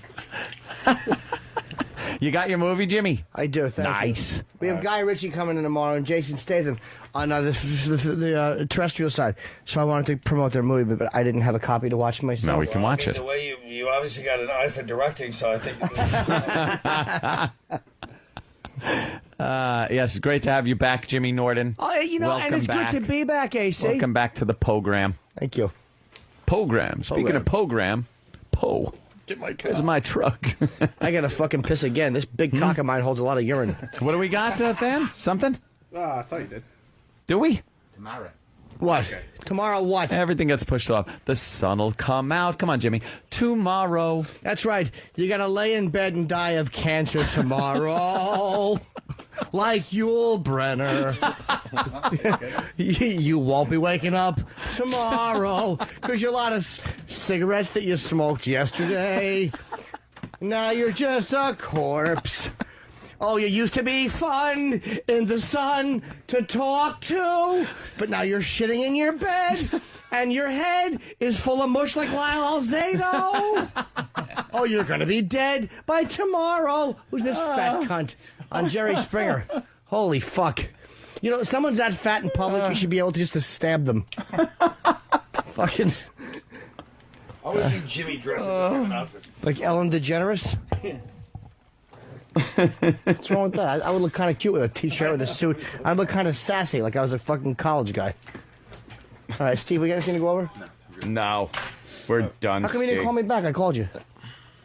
I wrote you. Okay. Well, I called you twice. You didn't call me I back. didn't. You called me once. I called you twice. More. Not true. Just a little conversation. That's all right. Steve doesn't call people Why? back. Why shouldn't we just be on the Here's how air? you end the show. Okay. Thanks a lot. Ooh. See, here's the problem. No, we didn't like it. The world of business, when a guy like Steve got lippy with, a guy like Norton got lippy with a guy like Steve, you'd be able to fling him across the room. Absolutely true. Yeah. Well, that's Not we're in the allowed world to of do that business You now. can't do that anymore. No. You Too can't bad. do that. All right. Why is nobody leaving? Gentlemen. Just point at that guy and we're out. Just one guy point and we're out. I'm going to piss. Okay, that's all we got to do? Good night, boys. All right. We'll see you tomorrow at 6 a.m. Eastern Time. But you got a point. Thank you for hanging out with us. We are the Opie and Anthony Show, and we will see you tomorrow. Opie and Anthony.